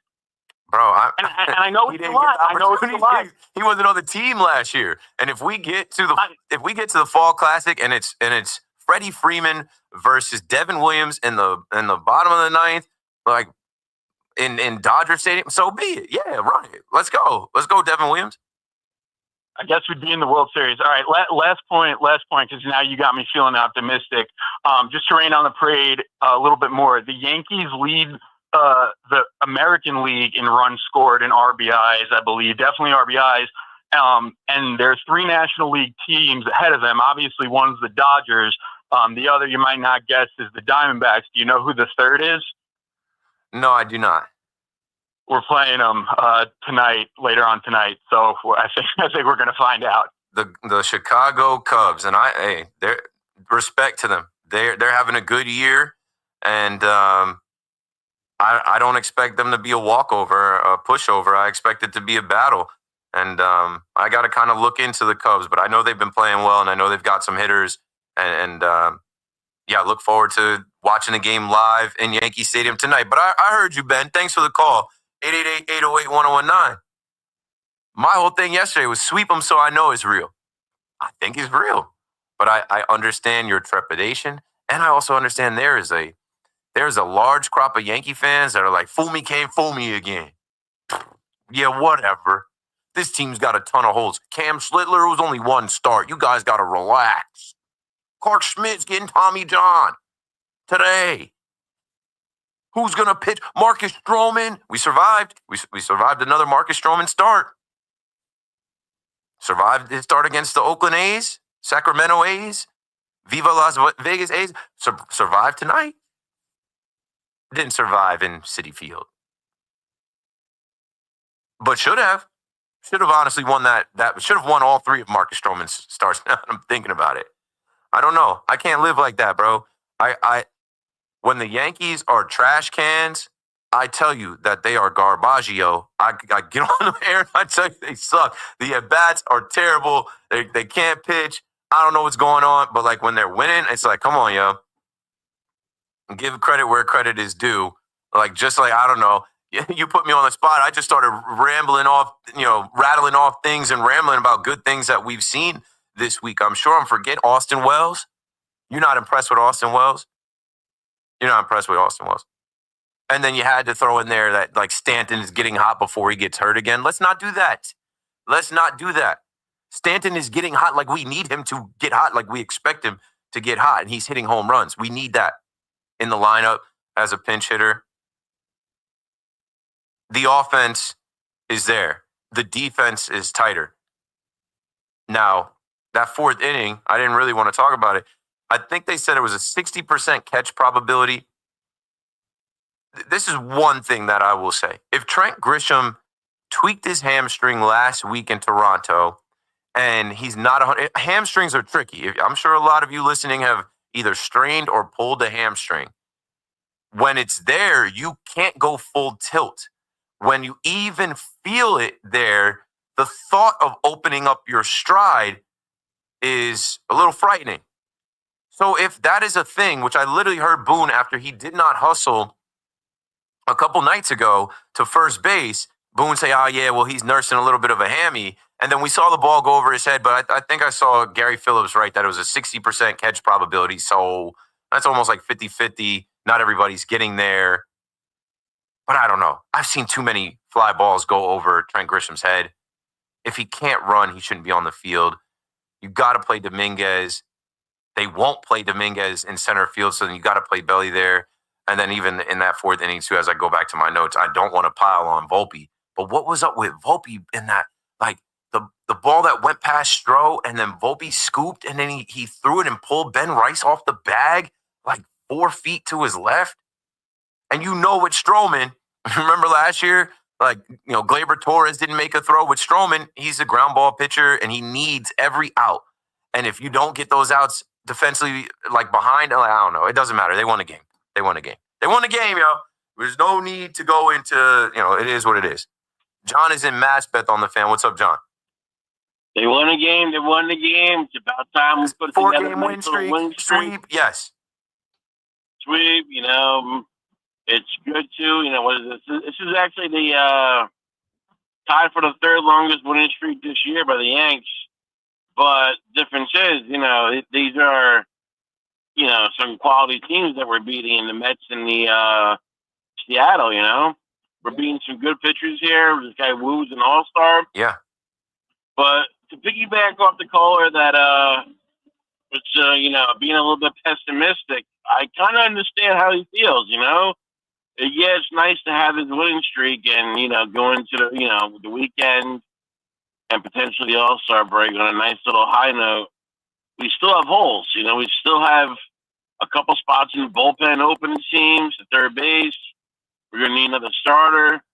But of all those three holes, I feel we need to prioritize the bullpen because I'm not really comfortable too much with this bullpen. How could you be? And we saw Clayton Beater. When Clayton Beater came into the game today, how did you feel watching Clayton Beater today? Like, you didn't feel like you feel now. We're throwing up the white flag, Yeah.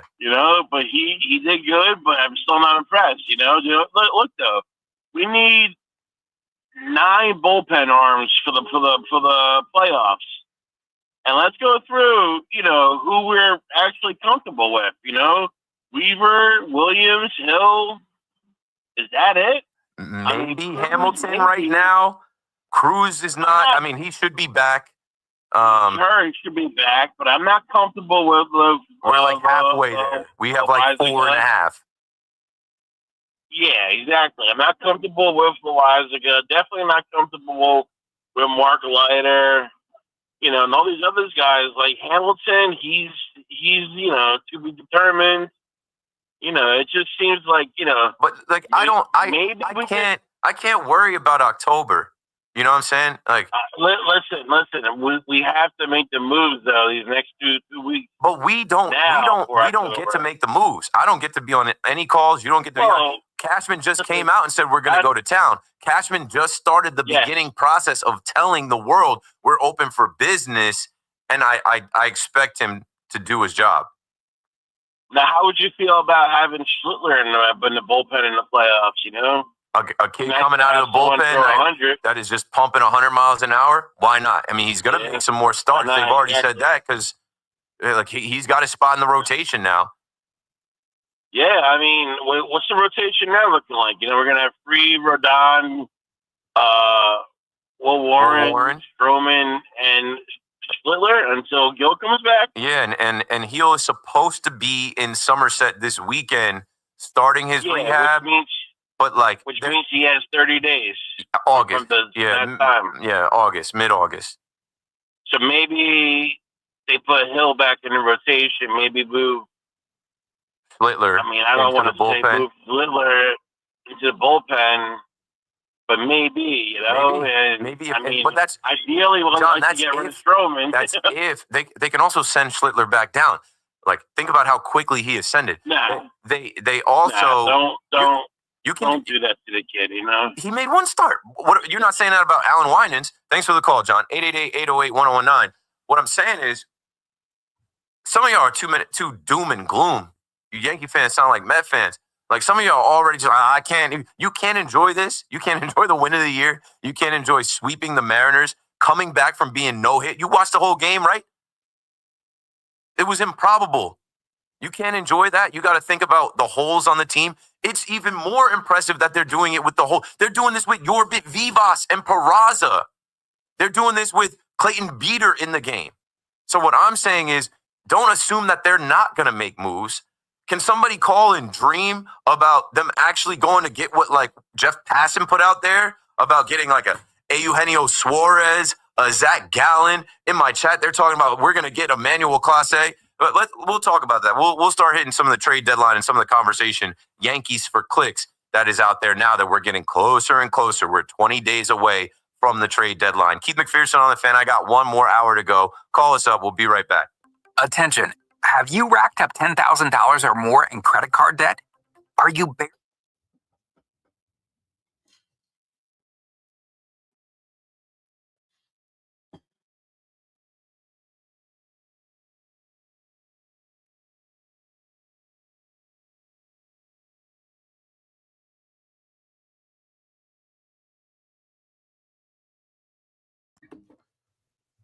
I don't know. I'm not on that right now. Like, how do? But this is typical Yankee fan behavior. That is the win of the year. That is a win that in my house I am trying to like change spots on the couch where I'm watching the game. I showered during the game. I'm doing I'm not watching the game straight on because I'm trying to break up the no-no. You know what I'm saying?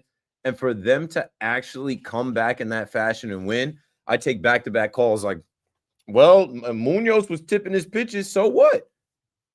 Like when Severino is tipping his pitches or Devin Williams is tipping his pitches and the other team we're going against is the beneficiary of that, nobody ever discounts those wins. Oh, well, we got a lot of holes, man. Like, look at this rotation. Look at this bull. Okay, the trade deadline is 20 days away. They're going to fix that. I think it's even more impressive that they're doing this without their future third baseman.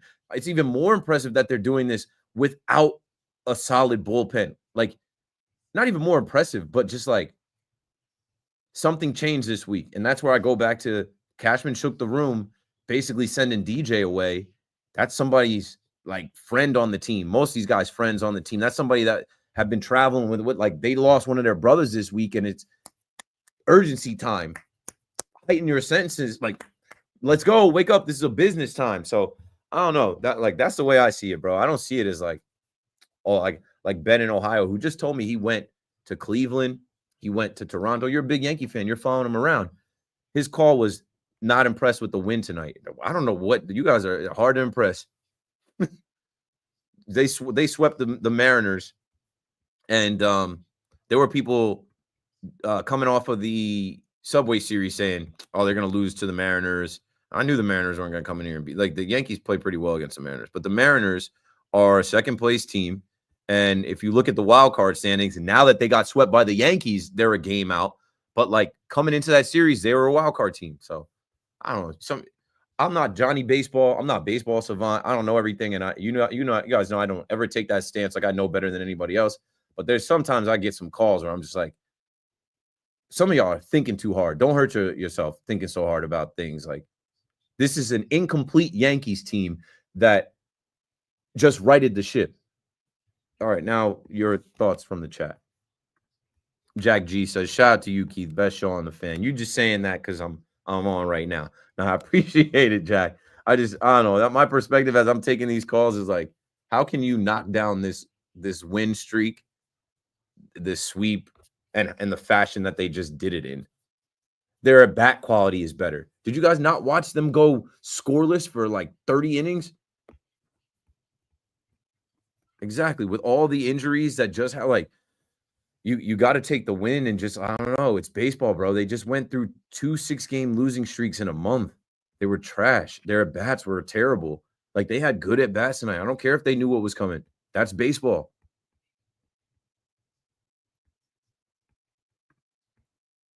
It was definitely the best win of the year. They were being shut out. They were no hit.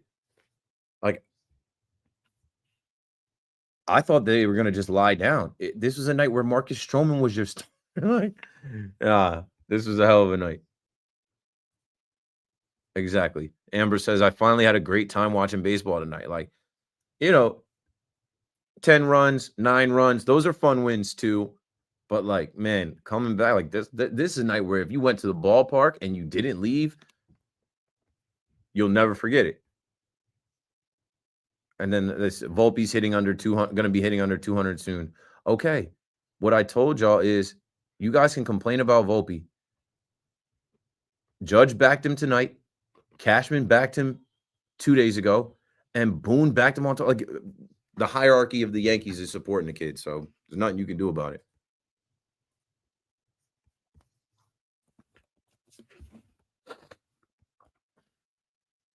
Good morning at 1 o'clock. I'm Marco Belletti. Brian Wu no hit the Yankees through 7+, but the Bombers became the first team since 1977 to be no hit through 7, be down 5 runs, and still come back to win. They stunned the Mariners 6-5 and 10. Austin Wells knocked in 3, including a game-tying 2-run single in the 9th. Giancarlo Stanton, a pinch hit 2-run shot in the 8th. First pinch hit homer of his career. He was just 5 for 48 in his career as a pinch hitter prior to that home run.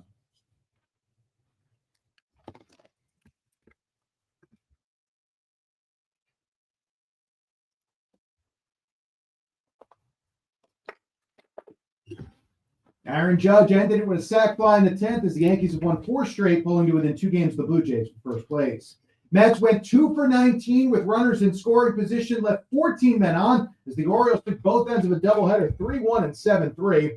Mets continue to have issues on the road, now 7 games under 500 away from Citi Field.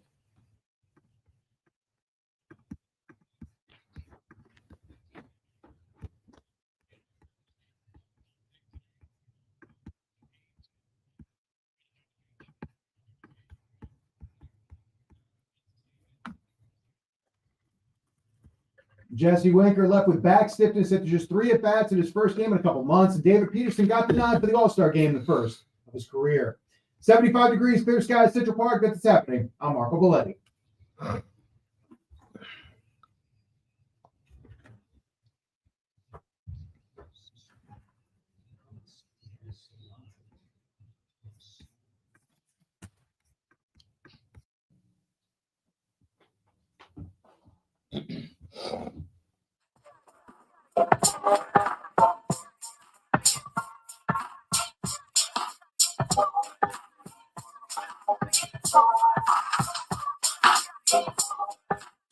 On the fan. Right back at it. Let's bring it home. 888-808-1019.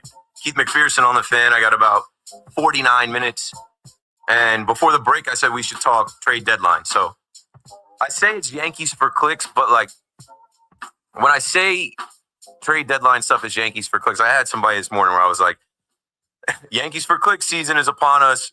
This time 2 years ago, they were telling us that Shohei Ohtani was going to be a target of the Yankees. And that, like, I remember Buster Only came out with something about like, perhaps maybe there's a chance that slightly the Yankees could pursue Shohei Ohtani. And so now you're going to start to get all of that because the Yankees are the New York Yankees.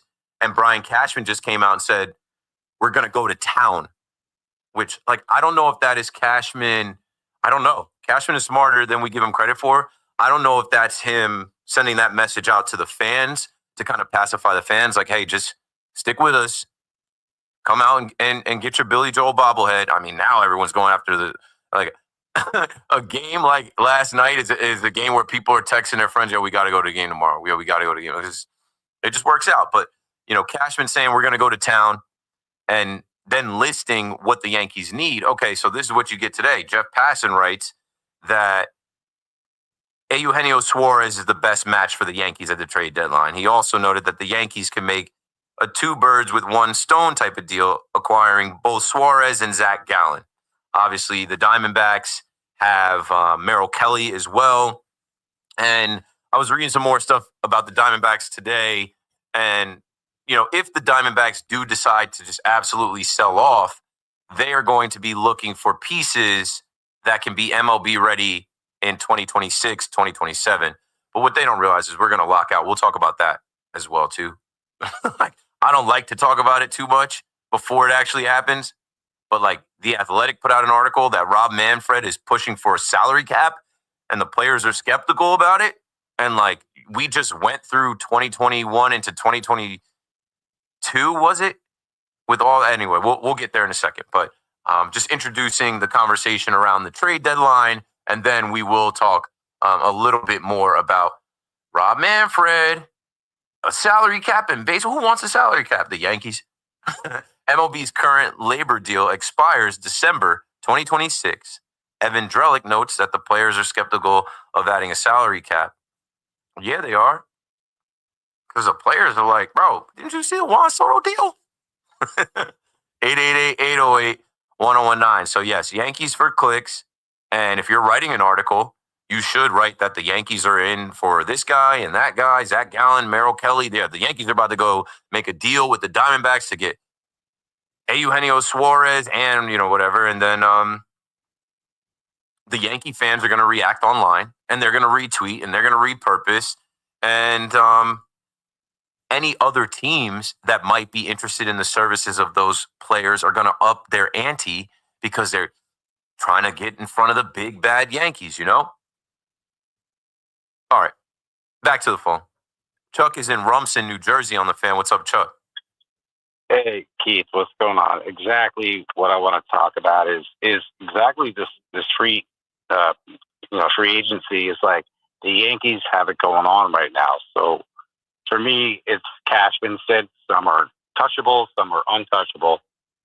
But yes, Suarez, I like what you're talking about. But I like how Boone is managing the team right now because, to be honest with you, it's like all these players right now are doing well and we have to add. But I don't want it to be about the players that we get to make the Yankees better. I want these players to come in and the Yankees to show like you belong here.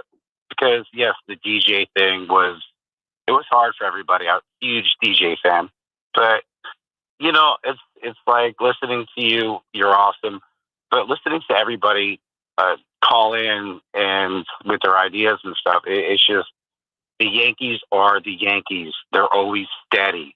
And that's the good thing about being the Yankee fan because Cashman is going to do his thing. And this is one of those years where, like, his pockets are full. And everybody knows it. Yankees are right there in contention. They were just in the World Series last year. And they're not going anywhere. So for them to be the best team in the league, and everybody's slumping. Look at LA. Look at everybody's like losing streaks. The Yankees had a losing streak. But going into this All-Star break is great that they're doing well. The Chicago series is going to be amazing. It's going to be electrifying. Cody Bellinger is going to have a great series this weekend. He's going to go off on his former team. You know what I mean? Yeah. So it's like one of those things like, hey, Yankee fans, be excited. Yeah, we probably will get Flores. We are going to get like a starting pitcher. We are going to get like bullpen help. Yes, it sucks, and a quad, a hammy to Stroman. And he's like, this guy's got fight. He's going to do his thing. He is. He's like a hardcore baseball player. He's going to do whatever it takes to get back and be fine. If we got to rest him for like split, fine, cool. I would keep that cool as well. Like let him evolve. So for me as a huge Yankee fan, I'm 51. I'm one of those guys like had season tickets from 94 to 2004, 4 rows up. Awesome. Yankee Duggan. Great timing. That was an amazing time. Amazing. And then after the new stadium, we just go to games. But either way, that's irrelevant. But I just believe in what the organization always does. And I don't want to hear about George. Hal is doing a great job. Brian's doing a great job. And Boone has been doing a great job because look what he's done with what he has to deal with right now. And going into this All-Star break, Keith. Yeah. I'm sorry, Keith. But going into this All-Star break, you got to like realize that like the whole nation, the whole world is watching Aaron Boone. Everybody in New York wants him fired, but everybody else wants him hired. So it's kind of like crazy, like what he's been able to do with this. And everybody goes to losing streaks. LA just like lost a bunch of games in a row. Philly, everybody, the Mets. Sure, the Mets beat us in that one series, but they just lost 2 to the Orioles. Right. Like, it's this time of the year everybody has their ups and downs, and the Yankees are going to come out. They're going to be in contention. They're going to be there in October. And the funny thing is, to end my call, and thank God for you, Keith. Like, I've been going through some tough times. Listening to you late night has been great. I just came from LBI back up to Rumson. We just got flooded out there. I'm home out there, and I stopped at a Wawa. Okay. Yeah. And there's this dude. We're ordering sandwiches. He's wearing pinstripe Stanton jersey, 27, no name on top, which is good. He's got an authentic going on, and he's got a Yankee hat. I'm like, yo, man, you just come back from the game? Because I was listening to the game coming back up to Rumson, and it's like, yeah, nah, man, I turned it off like after we were down 5-0. I'm like, I was like, yo, man, check your phone. We won 6-5. Your boy did good.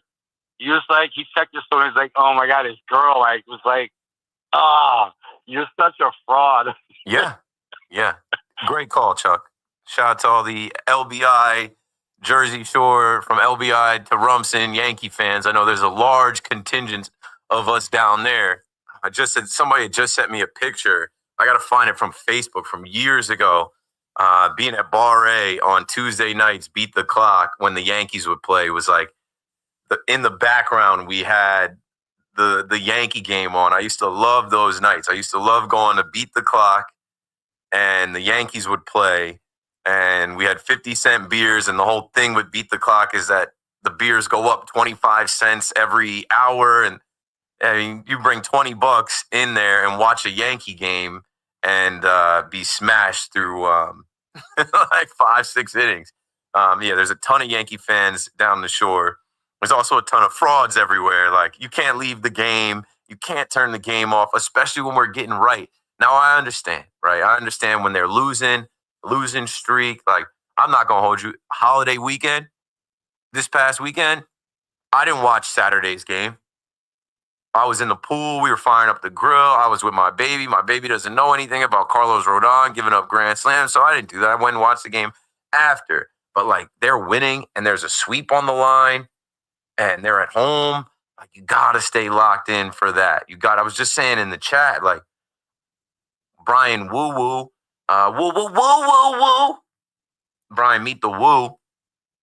What can woo do for you, Brian and the woo crew? I was doing so many different things in my apartment to try to break up that no-no because I'm superstitious. Like, I'm not going to just sit on the couch while this guy is no-hitting us. I'm going to sit on the right side of the couch. I'm going to sit on the left side. I took a shower during the game. I listened to Emmanuel call the game for a little while. I did the dishes. I'm like writing some notes. And then I'm in my little office area. I'm like, this dude cannot no-hit us tonight. This would kill all the vibes. I know they took the series. I know they stacked this lineup with lefties against them, and people thought they were punting this game with Stroman on the mound, but it can't get no hit in Yankee Stadium. That's going to kill the vibes of going to the game tomorrow. Yankees win. Win of the year. Let's go to Mark in California on the fan. What's up, Mark? What's going on? A lot of Yankee fans, man, they frustrate me with the going back and forth. You know, you were talking about Boone, and yeah, he did. I mean, Stanton should have started tonight's game. He shouldn't have pinch hit him, but he had a 2-run homer. So, but you got to be cautious with him, Mark. I just took a call from Ben who said it's only a matter of time until Stanton gets hurt again. They are going to rest him. They're going to be cautious with this guy. Yeah, I mean, you know, the fact that the offense is not really not hitting. This is their 10th straight game with 5+ runs. So it's literally their pitching and bullpen that is imploding in the game, right? And they're hurt. I mean, I've been saying you score 5 runs, you're going to lose if you give up 5 runs, right? You're going to give up more than. What irritated me today the most, Boone continues to do this even in winning streaks, is it's 2-0. Stroman gave up 2 runs. Why in what world are you going to go to Clayton Beeter? By the way, Clayton Beeter gave up 3 runs, hasn't pitched in 6 days, by the way. Got DFA'd and got brought back up because Leader obviously went down, right? Then he puts them in a tie game that the Yankees are going for the sweep on. It's 2-0, and he proceeds to give up 3 runs. Now it's 5-0. Yankees obviously came back and won. But to me, it's just when he doesn't have his core selection of guys that he has, like the Hill and the Weaver and the Devin Williams and Ian Hamilton, those other guys are just very suspect. Yeah, but like that's the thing too, Mark. I know I felt like watching Clayton Beeter and everybody on Yankee Twitter was like, punt, they're giving up. Right. But who else is going to pitch? And then you also have the Cubs coming in this weekend. There's no break. There's no off day. They show us that bullpen budget every single day. You don't have the guys. Clayton Beeter's here. He's got to pitch. Like, if not him, then Jeff Hartlieb. You know what I'm saying? Like, you got to pitch these guys. It sucks, but it's just where we are. And they took the series. So you kind of, hey, we took the series. You take a chance. And ultimately, they overcame it. Pereza, batting 152 and just not knowing how to bunt. I would put Pereza literally 3 hours before the game teaching this guy how to bunt. I mean, when is this experiment? You know what I said to one of my homies? I'm like, Peraza's not a power hitter. Peraza's the worst hitter on the team. He's got to know. We're seeing Jazz bunt. We're seeing Trent Grisham bunt. Right. You know what I'm saying? Like, he's got to know that, like, hey, I am trash. I'm going to be called upon to bunt. Yeah. And I can't, in any circumstance, pop out and be an automatic out, laying the bunt down in extras. You with Bunny. It's the worst thing you could do with Bunny. You pop out. That's just like horrendous.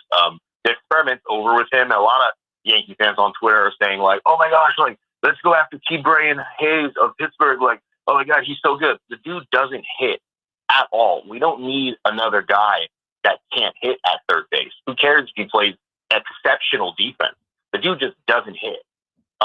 Right-handed bat, and supposedly, he's having a down year, but he's had some better. I don't know. He's not a hitter, but he can field, and who knows? In this lineup, and then also his pops being a former Yankee, maybe something connects and it works out. Thanks for the call, Mark. 888-808-1019. When we were talking about Cashman with Chuck from Rumson, and we were talking about the Yankees organization, and he said he didn't want to hear about George, it made me think of something that I had in my notes. So when Cashman did speak yesterday, he said, "I'm never comfortable. As the general manager of the New York Yankees, I was taught by George Steinbrenner years ago to never be comfortable." And hearing that is reassuring, because there's too many times where we feel like, they're comfortable, they're good, putting DJ out there, they're good losing. Where's the sense of urgency? Show me a good loser and I'll show you a loser. No, they were just, honestly, I think with DJ, obviously they smoked about 3 to 4 weeks. It felt like a damn near a month of nonsense putting DJ out there, but that was it. That was it. Show us you can play the position. Show us you could hit. If you can't, you got to go. And he's gone now. And to me, I think the Yankees need to get back into doing more things like that. Just being more cutthroat. And I know it wasn't so much cutthroat because DJ is old or whatever, but it's like, hey, don't be comfortable because you're getting a return on investment with that contract. Like, they just need to play the best players. Brian Cashman himself said he wants this to be the mecca of baseball and them to have the best players. Then you can't run out DJ LeMahieu. He used to be good. I'm talking about right now. You got to have the best players out there. And if you don't have the best players at every position, okay. But guys, they got to be able to field their position. And you can't sacrifice defense when you got mocked all offseason by the Dodgers for your Yankee defense. The only thing here, with these Yankees is Volpe. Volpe's got to figure it out. But other things that are plaguing them right now, from injuries to the bullpen, injuries to the rotation, those are going to get fixed. They're going to get fixed. Volpe is the one thing that is they're not trading for another shortstop. They're not benching him.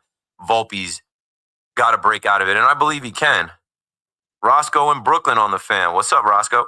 Man, Keith, shout out to whoever stayed and watched that game today, man. I know that you ain't going to get a lot of calls today saying, I was there when the Yankees had the best comeback of the year. They're not going to call you on that, Keith, right? They're not going to call, a couple people did, but for the most part, you could see it on TV. You could see that some of those seats and legends, people moved and left. And, it was a no-no. It was, Keith, man, everybody gave up on it. Stop it, man. Listen, once Chisholm broke that no-hitter, I knew we was going to try to come back and win this game. Shout out to my man Volpe, bro. Bro, if he would have missed that, if he would have got caught at home, it would have been bad. It would have been bad. They would have booed him. Keith, it would have been, because he's struggling. Could it be that when he's batting in the lineup, maybe it's frustrating him, or we've changed. We've had so many lineups this year, so I feel like, damn, man, he's just killing us, bro. He's killing us, Keith, man. He knows it too. Defend him. And I'm not defending him. I've killed him. I said weeks ago, come on down. You're the whipping boy, bro. There's too many times he's up with runners on. He leads the league in runners left on base. He did it again today. Today. And, bro, even going up against Munoz, that at bat, the first swing of his at bat, I'm like, he took a half swing at the pitch. I'm like, dude, come on. Yeah, man. Me and my daughter been watching him the past couple of weeks, and there's just something off on him. I heard somebody mention sending him back down, maybe just to deal with his mechanics. And they won't. They will not. Does he got the Gleyber?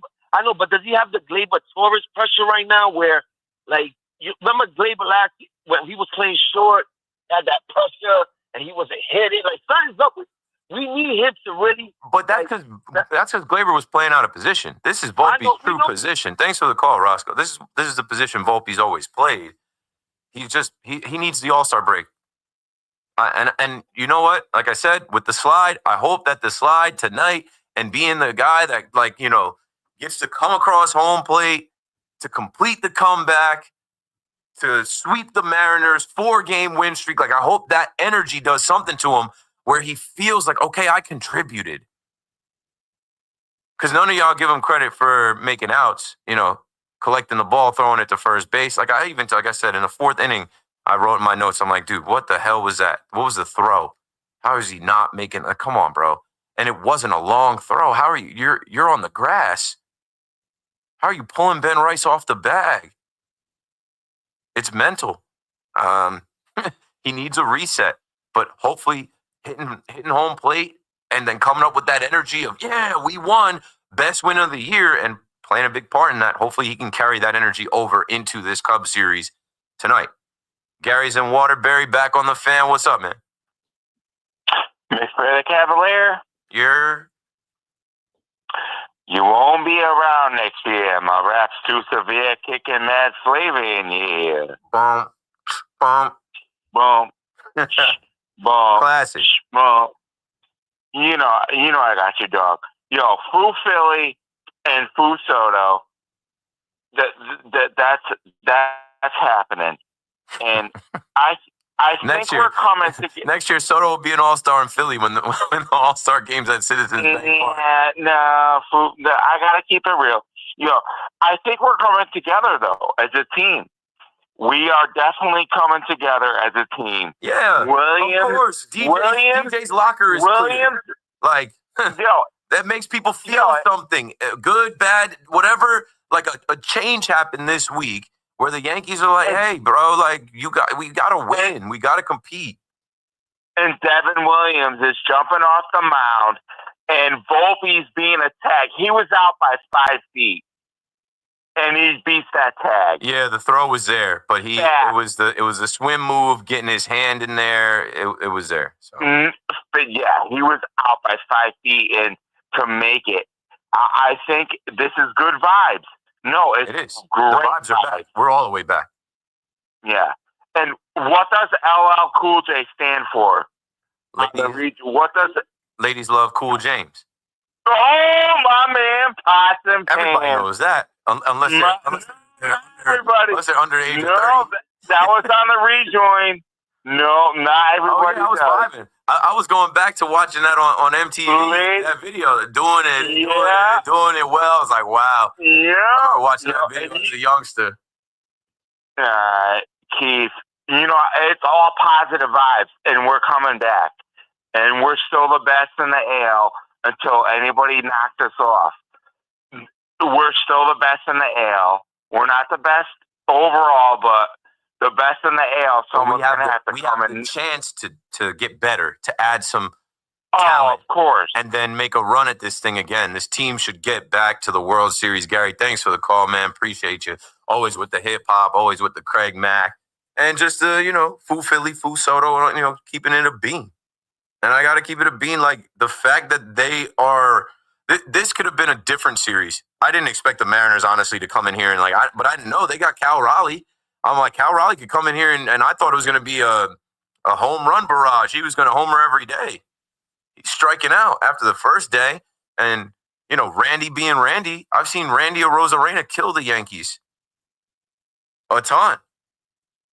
I didn't know that they were going to score 10 runs, 9 runs, and then have a heroic comeback after a no-no like this, right? Good.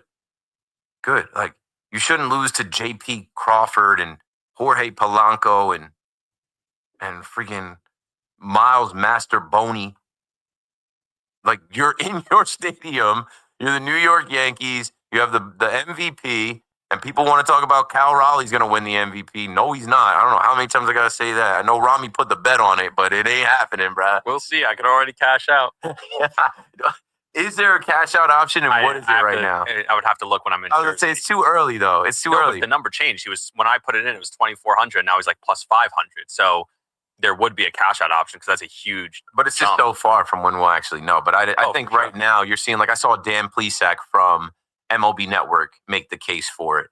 And I listen to MLB Network. I watch MLB Network a lot. And I think obviously they're itching. They want, and now it's making me itch. They want anybody but Judge to win the MVP. Judge should win the MVP. Now that Ohtani is in the National League, like Judge should win the MVP every year. But that's part of it because voter fatigue is a real thing. We see it in every sport, right? We saw it with Jokic because no way in hell should Embiid have won over Jokic, but whatever. Last year was Bobby Witt Jr. This year it's Cal Raleigh.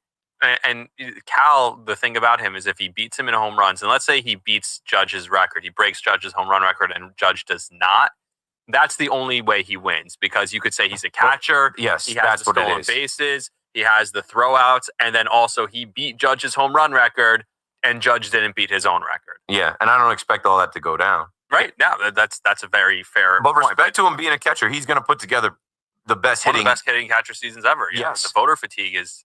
But that's real. not enough to. I've said it 1,000 times. The fact that Judge is Judge and does it as the captain of the New York Yankees in this market every night, and add tonight that Judge came through. Shout out to AJ in the chat who says Judge has 6 walk-off hits. People want to say Judge is not clutch. They want to say he's a low leverage guy. I mean, situational hitting. He came through tonight and got it done. Shout out to Judgy, the captain, who backed Anthony Volpe, and the Yankees get a massive win, the win of the year, coming back from being no hit in extras for a 4-game win streak and a sweep of the M's. Did you see, the great at bat between Mastroboni and Beater. Oh yeah, I did, and that's what I'm like. You're not supposed to lose to Mastroboni. And Beater comes in and he gives it up, and it's just like that's part of the theatrics of the game. Like Clayton Beater, he's got a 14.73 ERA right now, and like you feel like in that moment that the Yankees are like, whatever, we'll lose a game. We won the series. We'll save our bullpen, and we'll live to fight another day. Nah, they get it done. They get it done. So 888-808-1019. I got to get this show done, man, and I got to talk to some more people. I'm running out of time, so let's break now. When I come back, I'll have 18 minutes left to get to you. Keith McPherson on the Fan. BRB. You're juggling work, life, and receivers who can't catch a cold. We get it, and we got you.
Bro, what the fuck? Stupid as hell, bro.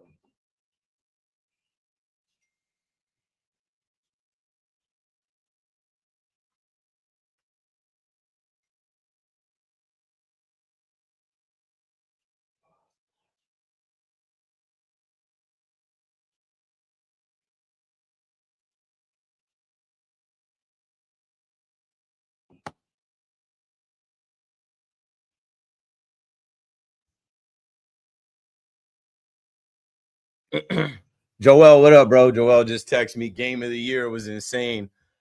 It's funny because I saw Joel yesterday, and we were at Bronx Market at Marisco Centro, right down the street from Yankee Stadium, like, yo, you going to the game? And I always say, like whenever I drive up to the Bronx and there's a Yankee game, I'm not going home. But I went home, I picked up my son, and I was like, damn, I'm like, I don't know. I got to pick a game to go to this week. I go to just like a rule of thumb of fandom. I used to always go to minimum 1 game per series every homestand. Now that I got a kid or whatever, I pick 1 game per homestand, and that'll be tonight, the Friday night game. My favorite night is Friday at Yankee Stadium.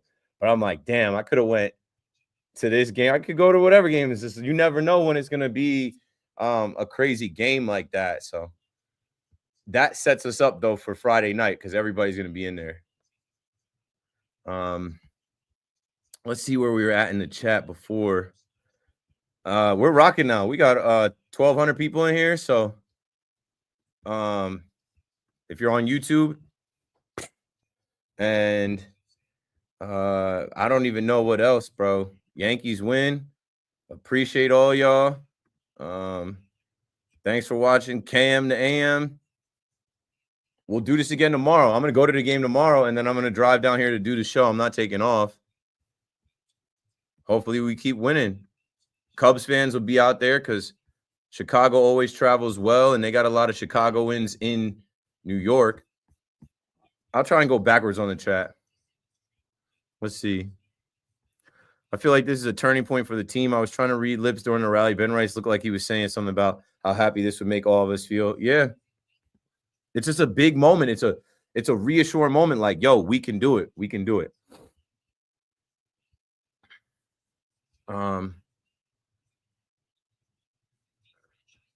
Yeah, that's another great point about voter fatigue. I'll star that when we come back. Let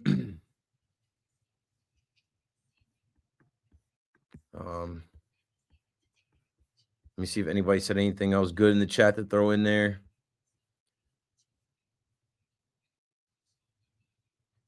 I'm going to start doing some lives from home too during the day so I could just like be direct to camera and talk to y'all in the chat.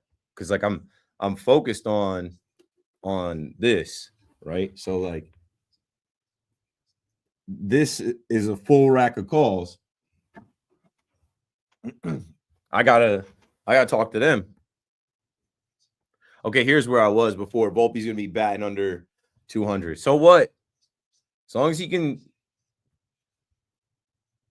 be a solid third or a solid shortstop, I'm watching the TV and I just blank. As long as he can be a solid glove and a good enough bat, like they're not going away from him.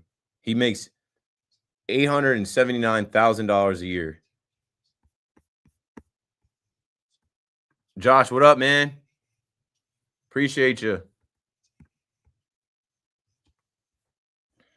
I got to run through these calls. I got 6 calls. Let's see. Deadline's too early. Great Yankee win. Juan Soto in the money. Trade deadline. Yankees win. Okay, Josh, I'm coming to you now. So Josh is in the chat and he'll be on the phone first. Okay. Let's get home. Let's end the show on a high note, taking as many calls as I can. I don't want to leave anybody hanging. Appreciate you guys calling. Keep McPherson on the fan. Another KM to AM.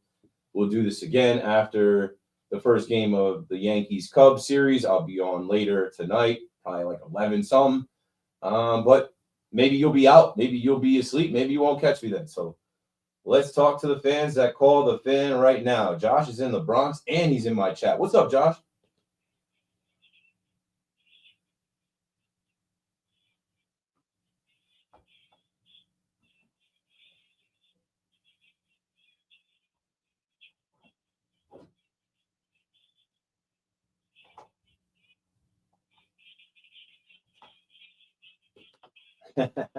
Thanks for the call. Josh is moving you along.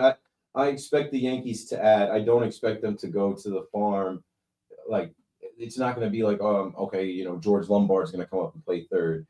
It's going to, if they go to the farm, it's Nicky Lopez or Jaime Candelario, who they signed as veteran depth. But go bigger than that. Go better than that. that's good insurance, but I expect them to go get a Eugenio Suarez if they have to. I really don't expect them to get him, but I expect them to get a major league caliber starting third baseman to bring in here. Same thing for the starters and definitely for the relievers. I think maybe John from Masbeth suggested putting Cam Slittler in the bullpen, which is, that's a possibility.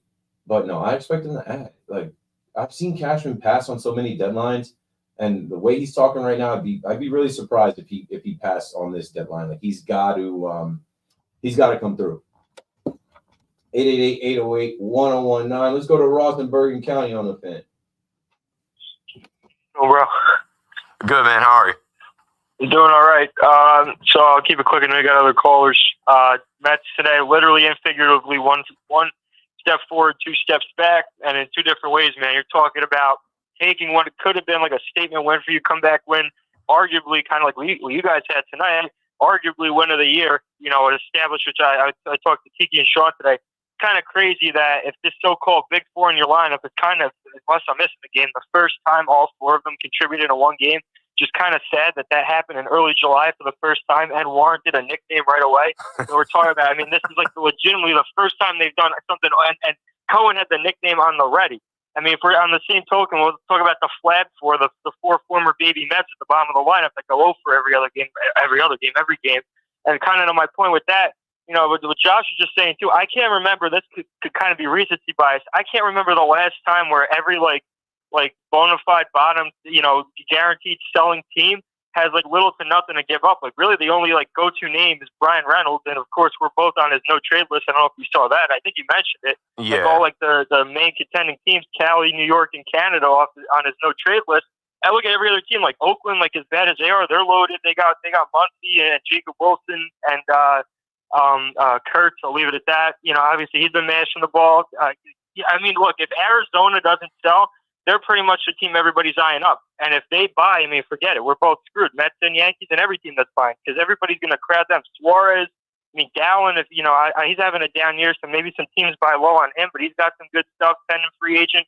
If they don't sell, I don't know who else is selling. And I know who's going to sell, but I don't know what they have to sell. So I don't know, man. We're kind of relying on little to nothing. And that's why we all wait, and it's suspenseful. And then there's some random teams that sell off.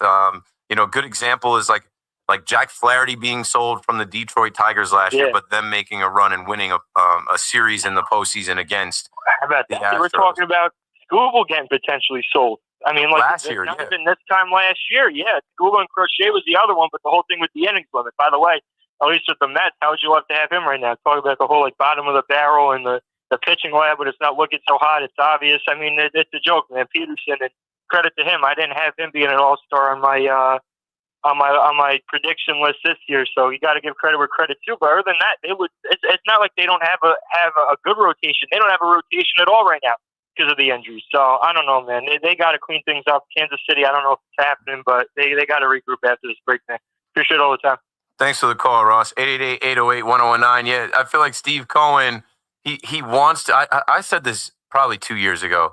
He wants to be on Twitter and be this owner that is available on social media. I think he doesn't need it. I think he's done enough where you don't need the tweets. It just backfires too much. I remember last year he was talking about come out for a bag or something like that. And then even now with the Fab Four, it's okay, like Ross said, you call them the Fab Four after they do something in early July and then they disappear again because now it's just too many gimmicks, bro. It's always got to be something. And even with the Fab Four, I remember I said a couple nights ago, it's all right, Fab Five was the Michigan Wolverines. Some people wanted to call them the Core Four, and it's just stop, man. Just play baseball, win games before we want to come up with any type of thing. It's just always there's always this propensity to come up with the next gimmick. You don't need it. You have to win. Evan said the Flushing Four on the Rico Bronya. The Flushing Four. Yeah, they should flush the nickname straight up. Tony in Montreal on the fan. What's up, Tony? How you doing, Keith? I was just wondering if you got to listen to Soto's little comments after one of your New York reporters. Everybody did. Keith, I know it's honest, and like the mind speaks for itself. Like it's an extemporaneous statement that he makes, right? And he's not thinking about it, but like at the end of the day, if you're making, I don't know, $700 million and you're talking about, I'm losing money by not showing up, shouldn't you be saying something like, man, I'm dying to play in that game and I want to be with the best of the best so that I can test my skill. I'll do you one better, Tony. Last night I said this, but it didn't get clipped by our social team. It didn't go out on a video. It didn't go out on a quote card. He should be saying, oh, thanks for the call, Tony. I'm sorry. Just the feedback is rough for me. I'm sure it's rough for everyone else. But Juan Soto's response when asked, do you wish you were an all-star? You wish you were going to the game? Here, let's play it and I'll react to it again. Juan Soto being asked about like not making the all-star team. Would you have liked to make the all-star team? What do you think? I don't know. Some people want to take vacation. I mean, I think it's a lot of money on the table if I make it.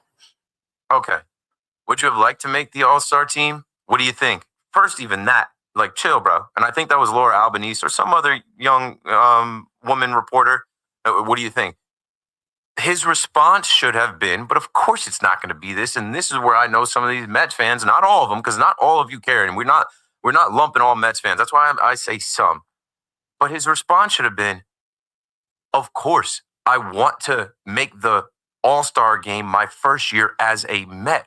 Of course, I would have loved to represent the Mets with Lindor, with Pete Alonso, with Edwin Diaz, and with now David Peterson. He doesn't ever make it about the team and the fans. And like, yes, I would love our young fans to see me in my first year of the next 15 years go down to Atlanta, where our rivals play and represent the Mets. He says, it's a lot of money on the table. Bros, like, don't insult our intelligence. $100,000 is a small percentage of what you make. What you make a week, a month, and a year. It's a lot of money to us, but why are you even talking money, bro? You're the highest paid player in the sport. I would rather hear you say, like, because we've heard him talk about, like, when he got the multi-homer record for like youngest player with a certain amount of multi-homer games. And he talked about like, I know what I'm chasing or whatever. Like, okay, personal accolades and you chasing down history or whatever, I would have even respected that more. Hey, I have X amount of consecutive years of being in the All-Star game. I don't want that streak to end. I've been an All-Star every year since blah, blah, blah. Yeah, what do you think? I'm upset that like this year I started off a little bit slow and now I've come up short. He's a 4-time All-Star. And I don't know. He's been there as a Yankee. He's been there as a National. He's been there as a Padre. To me, if I'm Juan Soto, I make it about my first year as a Met. I really wanted to represent our fans and our teams and be there with my teammates. But he's not on that. And that's where I flipped it on some of these Mets fans. And that quote went out where people got mad. And good, you should get mad because all it does is drive up engagement. And this stuff is all fun and games and entertainment and whatever. But I said there's some butthurt Mets fans who can't just accept it. Just accept that Juan Soto, right? You only have him because of the money. You only have Juan Soto on your team because he went to the highest bidder. He didn't become a Met because of a dynasty that he sees or family culture or the manager or there being Latino players on the team. He was always going to the highest bidder. If the Savannah Bananas came in and they were $1 million higher, he'd be a Savannah Banana. Mario is in Long Beach on the fan. What's up, Mario? What's going on, Keith? Great call as always. Let's go, Mario. Yeah, I'm running out of time. You got it. Yep. Yeah. Really, really good. I like what you're saying about Soto. So I just did I'm a numbers guy, so I just did something on the phone while I was waiting for you. He makes $325,000 a game. Right. So missing out on $100,000 bonus that's in your contract. That's 3 innings. Like exactly, bro. What are we talking? Don't even mention it. Don't even. And people, are you too slow or too dumb to know that he said it as a joke? It wasn't a well-placed or timed joke. He's not much of a comedian. Yeah, now 15 seconds on the Yankees. Really, really, really excited because it also looks like a Stanton. If he starts hitting now like he's doing, it's the right time, man. And I like what I'm seeing there, man. I really, really do. I think they're starting to peak now, and I think he's going to go out and get people like you said. I'm really excited. I've been a Yankee fan my whole life. retired, and one of the greatest things in the world is about being a little bit older. I was able to see Mickey Mantle and Aaron Judge. Yeah. Two of the greatest Yankees ever. Amazing. And I can't remember when I was a little kid. I would because you couldn't DVR that, so I didn't want to miss when I. Thanks for the call, Mary. I'm sorry. I just want to get to everybody. I'm literally looking at this clock. I'm running out of time, and I'm trying to make sure that we get to everybody else that's on hold. Jimmy's in New Jersey next up on the Fan. Go for it, Jimmy. Hey, what's up, man? Hey, listen, I think the Yankees fans out there have this a little bit of a negative thing on Giancarlo Stanton. This guy, he is the man. I mean, I don't understand when people say, oh, we got to sit him every 3 days. Play him every day, and if he gets hurt, that's fine. This guy has a presence in the dugout. When he gets up, you see the pitcher. They step off the mound. He totally carried them in the playoffs last year. And I don't understand why someone says, oh, I want to sit him to see some other guy. He needs to play every day. Giancarlo Stanton is the man. No doubt about it. Thanks for the call, Jimmy. Now, I understand being careful with him because he has a soft tissue injury every year and a history of that. So I understand playing some matchups and also giving him some rest at age 35. But yes, Stanton is one of the most feared hitters in baseball. Yes, these pitchers know you throw it in the zone, that ball is going to get sent 400 feet. Like, I was honestly surprised when he hit that home run. I'm like, why would this guy challenge Stanton? Like, are the Mariners just that dumb that they think that, like, like the game is over? Like, Stanton comes into the game to pinch hit, and, like, why is he challenging him? But whatever. Good to have a guy like that. And, yes, they are heating up. It's coming together. Stanton gets paid a lot of money, too. So not for nothing, you are trying to get a return on that investment. He's also chasing 500 homers. I think I just looked up. He's got 431 on his career now. So 432 that actually made tonight. Justin is in Floral Park on the Fan. You're in there, Justin.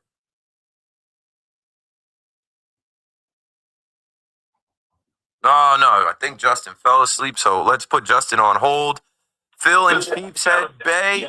Hey, Keith. Keith, yesterday the second game, the circus came to town with the ringmaster, Carlos, the manager. With Brandon and they paraded all the relievers, the clowns came in as a little car. I'm getting tired of all this crap, pardon my French, but they got to get some people who can pitch.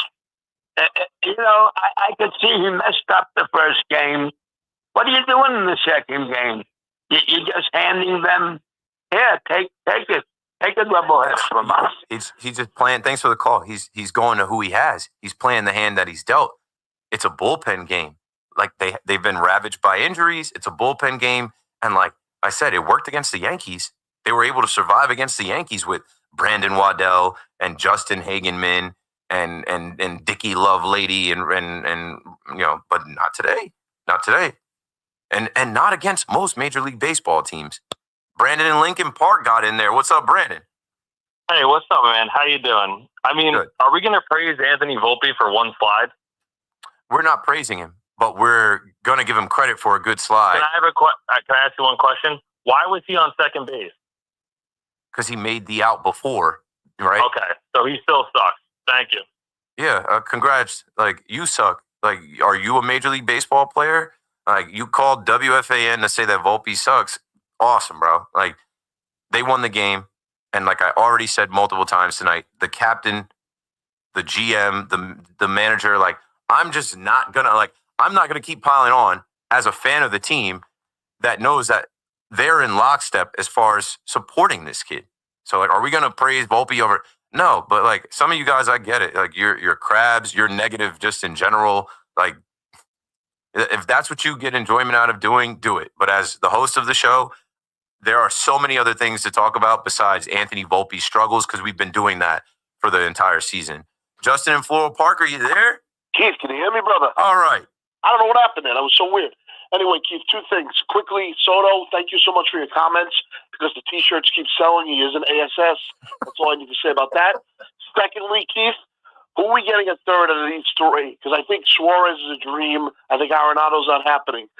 Do you like Hayes, McMahon, or this guy on the Orioles? I honestly think it's the Hayes show because we get Charlie's boy. Maybe a little lightning in the, you never know. Keith Volpe, I think, is going to start getting waking up here with that slide. It was amazing. And listen, Cashman's got to get one more arm, two relievers. What do you think, brother?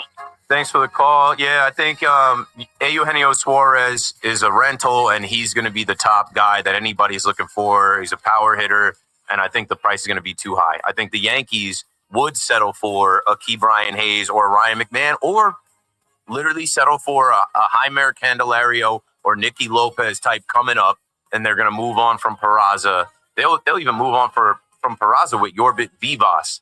Relievers, I have no idea, but they have to add two high leverage relievers. And if they can add a starter, definitely. I don't know. I trust that Cashman is going to get it done, and Cash we trust. And I'm done. Thanks for calling. Thanks for listening. Thanks for watching on the live stream. I'll see you at the stadium tonight, and I'll be back on the fan after that. Good night.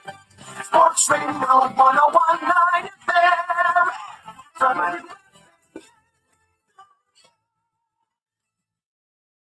Jeff, looks like you're blue.